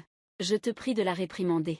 Après avoir dit cela, Dila se retourne et s'en va. Mais comment la belle-mère pourrait-elle laisser passer cela si facilement? Elle avertit Dila. Ne pense pas qu'épouser un riche te permet de mépriser les autres. Dans cette maison, tu seras toujours une simple domestique. Tu n'as absolument pas le droit de leur parler. Je suis comme ça, Dila. Je dis clairement que je suis la fille de son mari et l'épouse de Chikan. J'ai le droit d'empêcher Jeia d'approcher mon mari et d'avoir mon mot à dire dans cette maison. Et toi, tu n'es que la mère de Jeia, pas la mienne. Je ne t'ai pas demandé de me donner des ordres. Chikan vient de rentrer à la maison. Dila l'a immédiatement interrogé pour savoir s'il l'aime, ou tu n'aimes que Jeia. Chikan ne comprend pas pourquoi sa femme parle ainsi. Il dit que sa relation avec Jeia est terminée depuis longtemps. Dila demande alors pourquoi il a rencontré Jeia en privé. Chikan pense que ce n'est qu'une broutille. Il critique sa femme pour toujours exagérer, et qu'il n'a jamais de paix à la maison. Après avoir parlé, il essaie de partir mais Dila le retient. Est-ce que tu détestes être avec moi, n'est-ce pas? Chikan a directement repoussé la main de sa femme en disant qu'il se sentait très fatigué. Alors, tu veux divorcer de moi? D'accord, j'accepte. Chikan pense que sa femme agit sur un coup de tête. Heureusement, ses beaux-parents sont très raisonnables. Son père dit à Chikan, tu es un adulte. Je crois que tu peux gérer ces problèmes correctement. En même temps, sa belle-mère conseille Dila. Si tu veux conquérir le cœur de ton mari, tu dois trouver un moyen de toucher son âme, pour comprendre ce qu'il pense. Dila pense que, dans le cœur de son mari, il y a un mur solide, qui empêche les autres d'entrer, surtout elle. Sa belle-mère dit que si elle veut que Chikan l'accepte pleinement, elle doit être patiente. Si elle choisit maintenant d'abandonner cette relation, cela signifie qu'elle donne une chance à quelqu'un d'autre, et au final, celle qui souffrira, ce sera elle. Après avoir écouté les conseils de sa belle-mère, Dila a apporté du thé à son mari, pour qu'ils aient l'occasion de discuter ensemble. Il semble que Chikan ait oublié tous les mauvais moments d'avant. Il a dit à sa femme de laisser ses tâches à l'aide, et que cela suffirait, qu'elle prenne du temps pour se reposer. Dila a répondu qu'elle était aussi une aide. Cette phrase a rendu les sentiments de Chikan complexes. C'est à ce moment-là qu'il réalise qu'il a blessé sa femme. Le lendemain, la tante parle au grand patron. Elle veut trouver une femme pour son fils. Le grand patron, en entendant cela, pense immédiatement à Jeia. Après tout, il ne faut pas exposer ses faiblesses aux autres. Il discute avec sa femme pour que Jeia épouse son cousin. Cependant, sa femme estime que le cousin n'est pas sérieux, et qu'il n'est absolument pas digne de leur fille. Le grand patron parle de Jeia. Quitter la maison pour suivre un homme est devenu célèbre dans toute la région. Maintenant, quelqu'un veut l'épouser, c'est déjà bien. Elle fait encore la difficile. La femme n'ose pas s'opposer à son mari, elle doit accepter. Quelques jours plus tard, le riche homme appelle sa sœur, et dit qu'il veut aussi la marier. Même si la fille a fait quelques erreurs, elle a aussi droit au bonheur. La tante est d'accord avec son frère. Elle dit que Jeia est une bonne fille. Elle s'est enfuie du mariage, juste parce que ce salaud l'a trompée. Mais en réalité, elle est aussi une victime. La tante dit qu'elle l'a toujours aimée comme sa propre fille. Si elle veut se marier, elle lui trouvera certainement un bon mari. Cependant, quand le riche a dit qu'il voulait marier sa fille à son cousin, la tante a immédiatement refusé fermement, car elle pense aussi qu'elle a déshonoré la famille. Comment pouvez-vous laisser votre fils unique épouser une personne comme ça? La femme du riche a perdu son calme, car elle ne permet à personne d'insulter sa fille. Elle a interrogé sa belle-sœur. En quoi ma fille n'est-elle pas digne de votre fils? Votre fils a eu la chance de 3 générations pour épouser ma fille. N'oubliez pas que votre famille vit maintenant aux dépens des autres. Les disputes de tout le monde ont attiré l'attention de Jeia. En apprenant que son père voulait la marier à son cousin, elle a eu très peur. Elle ne savait même pas qu'elle avait heurté son cousin. Plus Jeia y pensait, plus elle était en colère. car elle estimait que son cousin n'était pas digne d'elle. Même si elle devait mourir, elle ne consentirait pas à l'épouser. À ce moment-là, son cousin a également appris cette nouvelle, ce qui n'était pas inattendu. Il s'y est également fermement opposé. La femme du riche reproche à la famille de son beau-frère de manquer de savoir-vivre. Ils n'ont rien à offrir, mais osent critiquer sa fille. Le riche dit que tout est causé par la fille de son beau-frère elle-même, et elle ose encore blâmer les autres. Maintenant, la famille ressemble à une toilette, à la fois sale et laide. Tout le monde autour fait tout pour les éviter. Il n'y a que la mère. Elle continue de penser que sa fille est un trésor. À part Chikan, personne n'est digne d'elle. Le lendemain matin, Mana est allée en personne chez Dila. Dila est très tendue en voyant Mana arriver, parce qu'elle a peur que son mari sache qu'elle l'a rencontré. Mana incite Dila à ne pas avoir peur. Il peut ouvertement sortir avec ta sœur. Alors pourquoi ne pourrais-tu pas la voir? Serait-il possible que tu aies oublié ce qu'il t'a fait? Dila semble touchée après avoir entendu cela. Mana s'apprête à saisir l'occasion quand Chikan rentre soudainement. Il demande à sa femme qui est cette personne. Dila ne savait pas quoi répondre quand Mana a pris la parole en se présentant comme une parente de Dila, venue aujourd'hui pour rendre visite à sa nièce. Elle a salué Chikan avec un sourire puis est partie précipitamment. L'intuition de Chikan lui disait qu'elle n'était pas une bonne personne, car chacun de ses gestes et paroles était très étrange. Chikan a demandé à sa femme qui elle était vraiment. Dila n'osait pas révéler la véritable identité de Mana, et a simplement répondu vaguement qu'elle était une parente. Puis elle a utilisé le même stratagème en racontant un tas de mensonges. La frustration de devoir supporter de vivre dans cette maison. Réussir à changer de sujet. Chikan voyant cela ne se donne même pas la peine de discuter davantage. Mais il rappelle à sa femme que cette femme n'est pas une bonne personne. Il vaut mieux que tu ne t'en mêles pas avec elle à l'avenir. Cependant Mana ne veut pas lâcher prise avec Dila. Elle appelle Dila pour l'inviter à la discothèque. Dila dit qu'elle n'ira plus là-bas parce qu'elle a peur de lui. Il voit que Mana ne veut pas abandonner. Alors rencontrons-nous ailleurs. Je connais un restaurant très bien. Dila était très gênée mais elle a fini par la rencontrer. Mais elle avait très peur que son mari découvre cela. Mais souvent, ce que l'on craint finit par arriver. Par coïncidence. Aujourd'hui, Chikan est aussi venu dans ce restaurant avec des amis. Il était extrêmement déçu de Dila. Alors il est passé devant elle sans dire un mot. À ce moment-là, Dila ne pouvait plus rester assise. Elle a supplié Mana de la ramener. Mais Mana a prétexté une panne de voiture pour l'emmener en boîte de nuit. Puis il a demandé au vieil homme de ramener Dila.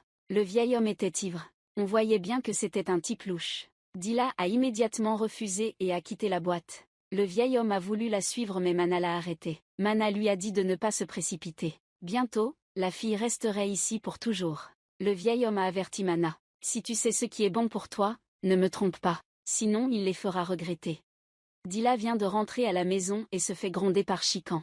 Il demande à sa femme pourquoi elle continue de voir cette femme. Dila semble être sous influence. Elle pense que Mana est comme une tante qui prend toujours soin d'elle, donc elle n'a rien fait de mal. Chikan interroge sa femme. Pourquoi cette femme t'appelle toujours et te fait venir la voir? Si tu ne réponds pas, elle vient te chercher chez nous. Tu ne t'es jamais demandé pourquoi elle cherche toujours à te rapprocher d'elle? Chikan ne veut pas discuter avec sa femme. Il a conseillé à Dila de ne plus aller la voir à l'avenir. Après cette histoire, Chikan ne comprend pas pourquoi sa femme a tant changé. La mère dit que tout est de ta faute. Parce que tu n'as pas complètement accepté la petite. Tu n'as pas donné à Dila ce qu'elle mérite. L'amour et le respect que la petite mérite d'avoir. Le plus important, c'est que tu continues à te languir d'une histoire d'amour passé. Maintenant, ne garde plus aucun espoir avec Jeia. Cela n'est vraiment pas bon. Elle conseille à son fils de se mettre à la place de Dila. Si tu étais elle, accepterais-tu tes propres actions? En ce moment, Dila est retournée chez sa mère. La gouvernante lui raconte que le maître veut marier Jeia. Le cousin de Dila est plutôt d'accord avec la façon de faire de son père, car cela sera bénéfique pour tout le monde. Le majordome exprime ses regrets car à part le maître, personne ne le souhaite. En ce moment, Dila n'a plus l'esprit à s'occuper de ses affaires. Elle informe le majordome qu'elle est allée à la discothèque pour rencontrer Mana, et qu'elle y a vu la tombe de sa mère. Le majordome. La famille est extrêmement étonnée d'entendre cela. Dila demande pourquoi elle n'a jamais parlé de ça, pendant toutes ces années. À l'époque, papa n'est même pas venu aux funérailles de maman. Seule tante Mana s'est occupée des obsèques. Le majordome dit que Mana est une personne rusée. À l'époque, tes parents étaient très heureux, mais elle cherchait toujours à créer des conflits et des malentendus entre eux, ce qui a conduit à l'échec de leur mariage. Le majordome a dit à Mana de lui promettre, quoi qu'il arrive, de ne pas aller voir Mana. Bien sûr, Dila ne croira pas le majordome. Ensuite, elle est allée voir sa sœur, pour lui conseiller d'accepter de se marier avec leur cousin. Papa fait ça seulement pour ton bien. Jeia a dit qu'elle choisirait elle-même la personne qu'elle veut épouser. Elle a raillé Dila. Ne te réjouis pas trop vite, car maintenant, Chikan n'a plus besoin de toi non plus. Tu n'as qu'à ouvrir grand les yeux et regarder. Il sera forcément à moi. Cependant, elle n'avait pas encore fini de parler quand la domestique est venue annoncer que Dila Zikan était venu la chercher. Cette phrase revenait à se donner une gifle toute seule. Ton mari est venu te chercher, tu dois rentrer maintenant. Sur le chemin du retour, les deux époux n'ont pas échangé un mot, car aucun des deux n'avait encore abandonné ses préjugés envers l'autre. Dila Zikan vient d'arriver à la maison et a reçu un appel de Mana. Mana demande à Dila Zikan pourquoi il n'a pas appelé ces derniers jours. Dila raconte à Mana l'histoire de la dispute entre elle et son mari. Mana rappelle à Dila que tôt ou tard, Chikan divorcerait d'elle pour être avec Zia. Au lieu d'attendre d'être mise à la porte, il vaudrait mieux qu'elle parte d'elle-même. Dila croit que Chikan l'aime profondément et ne l'abandonnera jamais. Tu sais, ton père aimait beaucoup ta mère aussi. Et pourtant, il l'a quand même chassée de la maison.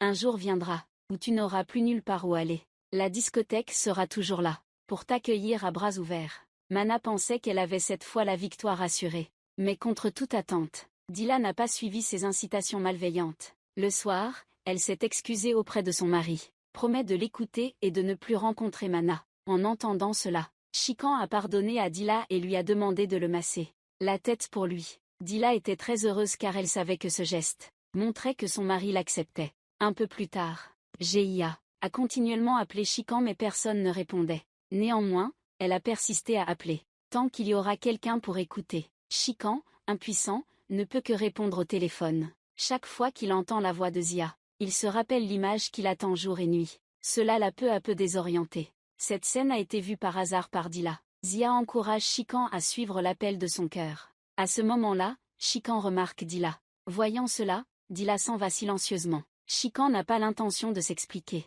Le fait que Chikan n'ait pas refusé à redonner confiance à Dila. Elle a même commencé à imaginer la perspective de vivre avec lui. Jeia se vante auprès de sa mère que Chikan l'aime toujours. Sa mère est très heureuse de cela. Ensuite, elle demande à sa fille si elle aime ce garçon.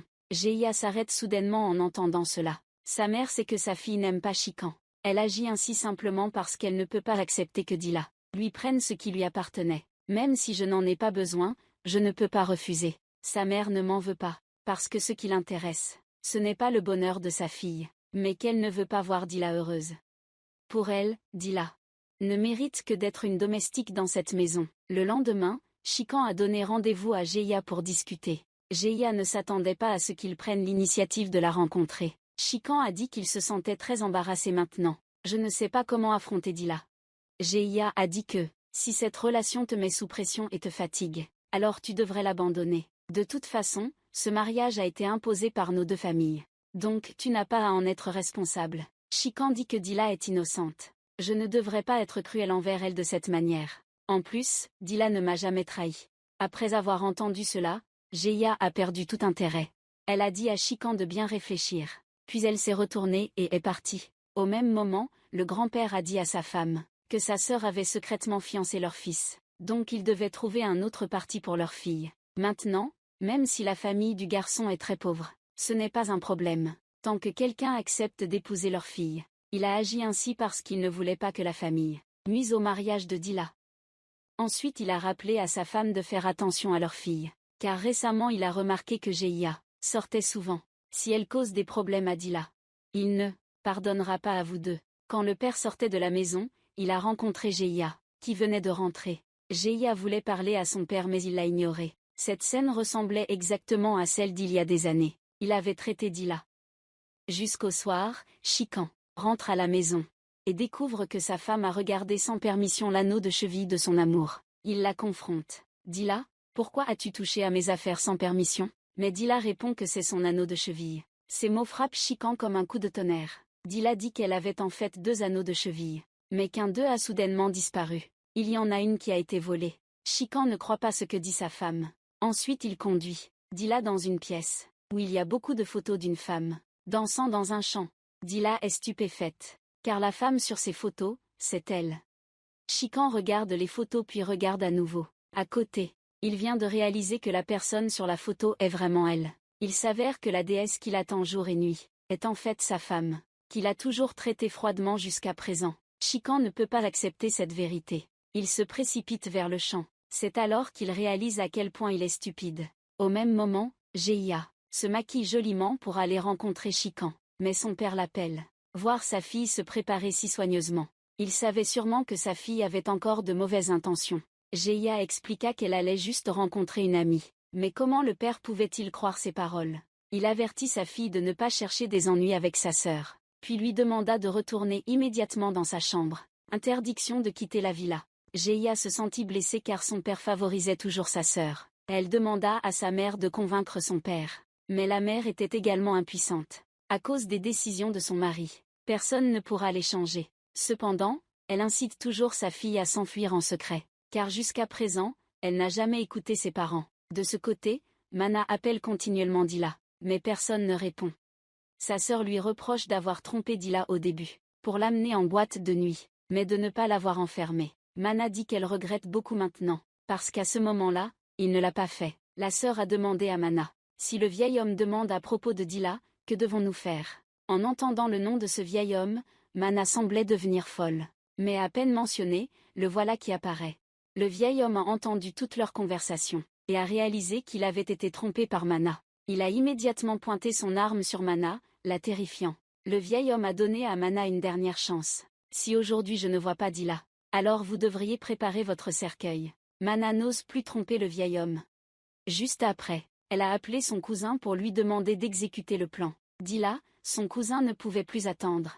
Les deux ont immédiatement collaboré. Juste après les fiançailles de son cousin, sa tante allait envoyer des bonbons de mariage. Dila, son cousin s'est porté volontaire pour y aller lui-même, car cela montrerait plus de sincérité. Sa tante n'a pas réfléchi longtemps et a accepté. Peu de temps après, son cousin était déjà chez Dila. Dila se sentait mal à l'aise en le voyant, car elle était convaincue qu'il avait de mauvaises intentions. Son cousin a dit qu'il s'était fiancé aujourd'hui, et qu'il était venu seulement pour lui offrir des bonbons de mariage. Bien sûr, Dila ne croyait pas que son cousin pouvait être aussi gentil. Son cousin essayait de se comporter correctement. Mais à ce moment-là dehors, des coups de feu soudain retentissent. Mon cousin dit qu'il va sortir pour vérifier, mais il n'a même pas franchi la porte. Qu'un groupe de personnes, masquées et armées fait irruption et le maîtrise. Ensuite ils emmènent immédiatement Dila. Voyant Dila se faire capturer, un sourire sournois apparaît sur le visage de mon cousin. Peu après, Dila est traînée par les voyous jusqu'à la discothèque. Le moment où elle a vu Mana, Dila a été sous le choc. Elle ne s'attendait pas à ce que sa tante, en qui elle avait toujours confiance, soit capable de lui faire du mal. Elle a essayé de la confronter en lui demandant pourquoi elle avait agi ainsi. Mana lui a répondu que si elle devait blâmer quelqu'un, elle devait se blâmer elle-même, qu'elle était trop naïve pour se faire avoir. Alors que Dila voulait partir, Mana l'a poussée sur le lit. Puis elle lui a donné des instructions. Sa sœur ne devait rien donner à Dila, quoi qu'il arrive, pour qu'elle reste affamée. Dila regrette profondément de ne pas avoir écouté son mari. Pourquoi n'a-t-elle pas cru son père et le majordome? En ce moment, la maison des Chikan est en plein chaos. La mère de Chikan reproche aux gardes du corps leur inutilité. Ils n'ont même pas pu protéger une seule personne. Quant au père de Chikan, il a dépensé une somme d'argent pour engager des gens afin de retrouver sa belle-fille. Maintenant, Chikan réalise à quel point sa femme est importante pour lui. Juste après, il a ordonné à tous les gardes du corps de chercher Dila dans la maison. Celui qui partageait le même état d'esprit que Chikan, c'était le père de Dila, Monsieur Shah. Il interrogeait son petit-fils sur sa visite inattendue chez sa fille, et lui demandait ce qu'il faisait là. Le cousin a répondu qu'il apportait des bonbons de mariage pour Dila, et que sa mère pouvait en témoigner. Le patriarche a juré que, peu importe qui était cette personne, si elle osait faire du mal à sa fille, il la tuerait de ses propres mains. Son cousin a entendu cela et a soudain ressenti un frisson dans le dos. Tout le monde s'inquiétait pour Dila, sauf deux personnes. La belle-mère et sa fille riaient de la douleur des autres, car elles pensaient que c'était une bonne occasion pour la famille de reprendre Chikan. Le père de Dila n'arrêtait pas de réfléchir à qui avait bien pu kidnapper sa fille. Chikan a dit qu'il y avait récemment une femme qui l'appelait souvent. Dila, elle est même venue chez nous te chercher plusieurs fois. Elle n'a pas l'air d'être une personne très recommandable. Le père de Dila a immédiatement pensé à Mana. Cela l'a rendu encore plus furieux, parce qu'elle avait déjà pris l'argent. Mais elle ne voulait toujours pas lâcher sa fille. Il l'a immédiatement appelée pour la menacer de libérer Dila. Mana a entendu. En apprenant l'enlèvement de Dila, elle a feint l'innocence. Elle a dit qu'elle n'avait rien à voir avec ça. De plus, je suis quoi pour Dila? Comment pourrais-je lui faire du mal? Ensuite, Mana s'est moquée de lui. Pendant toutes ces années, je n'ai jamais vu que tu t'intéressais à elle. Maintenant qu'elle a disparu, tu commences à faire semblant, comme si tu l'aimais beaucoup. Après avoir dit cela, elle a immédiatement raccroché, laissant le riche homme tellement en colère qu'il ne pouvait pas parler. Un moment plus tard, Chikan a apporté le bracelet de cheville au majordome, pour le faire vérifier, pour voir s'il s'agissait bien du bracelet de sa femme. Le majordome, dès qu'il a vu le bracelet, a éclaté en sanglots et a appelé Dila. Cela a dissipé tous les doutes de Chikan, se souvenant de tout ce qu'il avait fait avec sa femme. Chikan ne pouvait pas imaginer. Si quelque chose lui arrivait, il ne saurait pas quoi faire. Alors que Chikan était complètement désemparé, Zia est venue lui dire de ne pas s'inquiéter pour Dila, même si elle n'était plus de ce monde. Il avait déjà rempli son devoir envers elle. Chikan ne s'attendait pas à ce que Zia soit si cruelle. En voyant qu'elle voulait continuer à parler, il l'a immédiatement interrompue et l'a interrogée. Maintenant, ta sœur est entre la vie et la mort. Et toi, tu es encore là à la critiquer. Es-tu encore humaine? Ensuite, Chikan interroge la famille. Ce bracelet de cheville, où l'as-tu pris? Zia répond franchement qu'elle l'a pris chez Dila. Chikan me traite de véritable idiot. L'amour que j'ai toujours eu à mes côtés, je ne l'avais même pas remarqué. Il ment en disant que la personne qu'il aime, c'est moi. Arrête de te mentir à toi-même. C'est toi qui mens. Parce que tu ne fais qu'aimer toi-même, tu ne m'aimes pas du tout. Tu t'es rapproché de moi parce que tu détestes Dila. Souviens-toi bien de ça. Ne te montre plus jamais devant moi. Le lendemain, le majordome a informé le maître que Dila était allé au cabaret pour voir Mana et son cousin. Dila l'avait également vu de ses propres yeux au cabaret. Le maître était très en colère, parce que son neveu ne lui avait jamais parlé de cela. Il a immédiatement convoqué son neveu pour l'interroger. Mais le cousin a nié. Il a même dit que c'était peut-être parce que le majordome le détestait qu'il avait inventé cette histoire. Pas comme ça. La tante dit que son fils est innocent, mais son frère l'interrompt. Il demande encore une fois à son neveu. As-tu vu Dila aller à la discothèque ou non? Le cousin met sa vie en jeu. Il ne sait rien de cette affaire. Voyant que son frère ne fait pas confiance à son fils, la tante en colère emmène son fils voir la gouvernante. Elle demande pourquoi elle accuse faussement son fils. Son cousin demande aussi pourquoi elle a menti. Le majordome dit qu'il n'a jamais menti. Puis il dit à la tante: quelle est la mère de ce garçon? Bien sûr qu'elle croira ce que dit son fils. Mais elle doit savoir qu'en faisant cela, elle le couvre. Quand il se calme, le patriarche se souvient des paroles de son gendre et du majordome, qu'ils lui ont dites, correspond parfaitement. Cela montre que tout ce que le majordome a dit est vrai. Il est convaincu que sa fille a été kidnappée par Mana. À ce moment-là, Dila avait déjà jeûné pendant 2 jours. Elle n'avait plus la force de résister. Mana, rassurée, a appelé le vieil homme pour vérifier la marchandise, puis a ordonné à quelqu'un d'apporter des vêtements de danse pour forcer Dila à les enfiler. Dila n'avait pas d'autre choix. Elle a dû obéir docilement, ce qui a beaucoup satisfait Mana. Mana était très contente. Ensuite, elle a pris l'argent et l'a fait tourner autour de la tête de Dila, en signe de prière, pour que Dila lui rapporte beaucoup d'argent. Peu de temps après, Dila a été emmenée chez le vieil homme. Dès qu'il a vu Dila, ses yeux se sont illuminés. Il s'est empressé de la prendre dans ses bras, mais elle l'a immédiatement repoussée. Dila a voulu partir, mais Mana l'a retenue. Elle l'a averti que si elle osait faire un pas dehors, elle la tuerait, comme j'avais fait avec ta mère. Ramana a toujours détesté sa mère pour l'avoir abandonnée. La discothèque pour épouser un riche homme d'affaires. Elle a utilisé tous les moyens possibles pour briser le mariage de ces deux-là. Après avoir découvert la vérité, la mère de Dila a décidé de se réconcilier avec son mari. Mais cela a provoqué la colère de Mana. Dans un accès de rage, elle a attrapé son cou, ce qui a causé la mort de la mère de Dila. Maintenant, elle a enfin avoué ses crimes de sa propre bouche. Sa sœur était sous le choc en l'entendant. Même le vieil homme à côté a frissonné. Mana a dit à Dila que sa mère méritait ce qui lui arrivait. Je l'ai élevée pendant plus de 10 ans, et elle a osé me trahir pour un homme. Jusqu'à ce jour, elle continue de penser que la mère de Dila lui a fait du tort. Alors dès leur première rencontre avec Dila, elle était déterminée à lui faire payer la dette de sa mère. À ce moment-là, un cri puissant a interrompu Mana. Laissez-moi voir qui ose faire du mal à ma fille. Finalement, le grand homme est apparu. Dila s'est précipitée pour se cacher derrière son père. Le grand homme a interrogé Mana sur pourquoi elle osait agir ainsi. Mana, n'ayant plus rien à perdre, elle a joué carte sur table avec le grand homme.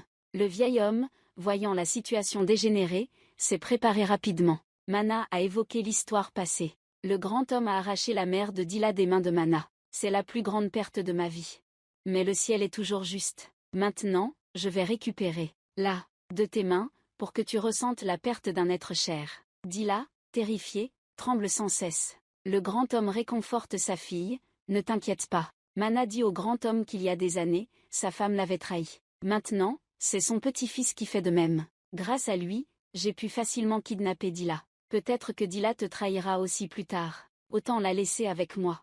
Après avoir parlé, elle s'est approchée pour emmener Ladi. Le grand homme est occupé à se remémorer le passé où sa femme l'a trahi. Donc même en voyant sa fille emmenée, il ne ressent aucune émotion. Mana pensait avoir gagné. Mais soudain, un coup de feu retentit derrière elle. C'était le grand homme. Pour protéger sa fille. Cependant, dès que Dila est rentrée chez elle, sa belle-mère l'a chassée. Car elle pense maintenant que Dila est une femme impure, et ne mérite pas d'être la belle-fille de cette maison. Le beau-père dit que ce n'est pas la faute de Dila. Mais la belle-mère reste ferme sur son opinion, que Dila a déshonoré la famille. Dila veut expliquer mais sa belle-mère la repousse. Heureusement, Chikan est apparu à temps et a fermement insisté. Ma femme se fait gronder par maman. Veux-tu vraiment te confronter à ta mère, à cause d'une femme comme celle-ci? Sais-tu où elle était aujourd'hui? Sais-tu ce qu'elle a traversé? Chika interrompt sa mère. Je crois en la pureté de ma femme. Mais, Dila décide de parler des épreuves qu'elle a vécues. En disant qu'elle était dans une discothèque ces 3 derniers jours. C'est là où ma mère travaillait autrefois. Ensuite elle a dit à sa belle-mère que son statut ne correspondait vraiment pas à cette vie-là. Puis elle s'est retournée et est partie. Au même moment, le riche est rentré à la maison et a immédiatement crié après son cousin. La femme ne savait pas ce qui se passait, et a supplié son frère de pardonner à son fils. Le riche lui a dit, « Ton fils a participé à l'enlèvement de Dila. » Cela a choqué sa tante. Le cousin a supplié l'oncle de lui pardonner. Mais bien sûr, cela n'arrivera jamais. La mère a mis son honneur de côté. Elle a supplié son frère de pardonner à son fils, juste cette fois. Le grand frère a demandé à sa sœur de se taire. Il ne pouvait plus laisser leur famille vivre dans sa villa. Ils pouvaient demander autant d'argent qu'ils voulaient, tant qu'ils peuvent déménager. Ta tante a vécu ici pendant plus de 10 ans, donc cette vérité est très difficile à accepter. Quand son fils a voulu la raisonner, elle lui a caressé la joue, en déclarant que cette mère était déjà finie. À ce moment-là, on a entendu une sirène de police dehors. Le majordome a bousculé en courant pour annoncer que la police était arrivée. Alors le patriarche avait appelé la police pour faire arrêter son neveu. C'est alors que ma tante a réalisé que tout était déjà trop tard. Le majordome jeta un coup d'œil à son cousin. C'est la conséquence de ses propres actions. De l'autre côté, le père de Chikan voulait toujours convaincre sa femme d'accepter Dila. Mais sa femme avait été claire dès le début. Elle n'était pas d'accord pour que leur fils épouse Dila. Elle avait accepté par respect pour le père de la jeune fille. Mais maintenant, quoi qu'il arrive, elle ne cédera pas. À ce moment-là, Dila avait fini de faire ses bagages pour partir. Chikan se contente de regarder en silence sans empêcher sa femme. Sur le chemin, Dila se remémore toujours les souvenirs heureux, passés avec son mari. Ce furent les jours où elle se sentait le plus heureuse. Chikan, resté à la maison, pense aussi à Dila. Il regrette de ne pas l'avoir appréciée. Quand elle était à ses côtés, Dila retourne à la maison familiale. L'intendant est très surpris de la voir. Après avoir découvert la cause de l'incident, elle a convaincu Dila de revenir parce qu'elle savait que Chikan l'aimait beaucoup. Quand tu as été kidnappé, il s'est beaucoup inquiété pour toi. Dila insiste que ce n'est pas de l'amour, mais de la pitié. Chikan a prolongé leur relation, pour préserver l'honneur de la famille. Le majordome veut toujours expliquer pour Chikan. Mais Dila dit que lorsqu'elle est partie, il est resté là à regarder, mais ne me retient pas. Clairement, il ne veut plus me voir. Chikan s'est disputé avec sa mère à cause de sa femme. Son père est aussi très fatigué par le comportement entêté de sa femme. Il a averti que si elle continuait à être aussi obstinée, cette maison finirait par se briser à cause d'elle. Le lendemain, son père a appelé Lara pour parler en privé, car il savait que tout était de sa faute. Dans le passé, il a fermement expulsé sa femme, impliquant ainsi leur fille. De plus, il a forcé leur fille à se marier, avec un inconnu, ce qui a causé beaucoup de souffrance à leur fille chez son mari. Il s'est excusé auprès de sa fille puis est allé au cimetière visiter la tombe de sa femme. Il n'espérait pas que sa femme lui pardonne, mais souhaitait seulement qu'elle protège leur fille. Un peu plus tard, l'homme riche est rentré chez lui pour parler à sa femme. Après avoir traversé toutes ces épreuves, finalement, il a réalisé qu'il avait passé toutes ces années à être obsédé par le souvenir de sa mère, et à travailler, négligeant ainsi sa femme qui était toujours à ses côtés. Il s'excuse sincèrement auprès de sa femme. pour son comportement inapproprié, et espère qu'elle lui pardonnera. Cependant, les blessures dans le cœur de sa femme sont trop grandes. Une simple excuse ne peut pas les réparer. Il sait qu'il a commis trop d'erreurs. Maintenant, il est prêt à payer pour ses actes. Peu de temps après, il s'est rendu au poste de police, pour avouer qu'il avait tué Mana, parce que quelqu'un avait prévenu la police. Il était celui qui avait tiré dans la discothèque ce jour-là. Pour cela, il a été condamné à la réclusion à perpétuité. Depuis que là est retourné chez sa mère, Chikan semblait perdu, comme une âme en peine. Sa mère a remarqué le changement chez son fils. À ce moment-là, elle s'est aussi sentie coupable, de ne s'être préoccupée que de l'image de la famille, mais oublier le bonheur de ses enfants. Finalement, elle a accepté d'ouvrir son cœur, et a permis à son fils d'aller chercher sa belle-fille. Cependant, quand Chikan est arrivé chez sa femme, Dila n'a même pas daigné lui jeter un regard. Chikan a admis ses erreurs depuis longtemps, qu'il avait été négligent et avait blessé sa femme. Voyant que Dila ne se retournait pas, il a pensé que sa femme ne lui pardonnerait pas. Alors il est reparti. Partir parce qu'il n'avait plus le courage de lui faire face. Quand Dila est revenue, elle n'a vu qu'une silhouette de dos. Elle a même cru que Chikan était venu lui dire au revoir. En voyant son fils revenir seul, la mère de Chikan lui a tout de suite demandé pourquoi il n'avait pas ramené Dila. Chikan a répondu qu'il n'osait pas aborder ce sujet parce qu'il l'avait trop blessé. Elle, bien trop souvent. Sa mère a dit que tout cela n'était qu'un malentendu. Elle demande à son fils, « Pourquoi tu n'expliques pas à Dila ?» et lui dit que tu l'aimes beaucoup. Chikan ne peut pas accepter qu'il ait abandonné Dila. Il pense qu'il ne mérite pas son amour. En voyant Dila assise tristement dans la cour, il s'approche soudainement pour lui parler. Mais cette fois, elle n'a aucune mauvaise intention. Au contraire, elle lui révèle toute la vérité et l'encourage à poursuivre son amour. Sinon tu pourrais le regretter plus tard. À ce moment-là, Chikan a allumé la climatisation pour dormir mais a oublié de se couvrir. Son corps tout entier était recroquevillé à cause du froid. Dila est arrivée, a augmenté la température et l'a couvert avec une couverture pour son mari. Chikan s'est réveillé et a immédiatement pris sa main. Cette fois, peu importe ce que Dila pourrait dire, il ne lâcherait pas sa main. Finalement, les deux se sont retrouvés. Quelques jours plus tard, la police a annoncé que le magnate avait été libéré sous caution, parce que la partie défenderesse a retiré sa plainte. Il s'avère que cette personne est la sœur de Mana. Finalement, elle a compris. Mana mérite d'être punie. Le riche homme a fait cela juste pour protéger sa fille. Après cet incident, la sœur a également fermé l'école de danse, pour quitter cet endroit sombre et sale. Le riche homme rentrait toujours à la maison avec des maux de tête. Sa femme, en le voyant ainsi, lui apportait de l'eau et des médicaments, car maintenant elle a pardonné à son mari. Tout le monde ensemble oublie les mauvaises choses qui se sont passées dans le passé. Le lendemain, tout le monde prend une photo de famille, en voyant que tout le monde est là. Au complet, la belle-mère rappelle qu'il manque encore une personne. Celle dont elle parle est le majordome. Maintenant le passé. Les nuits sont révolues. Il ne reste que l'amour et la compréhension mutuelle entre les membres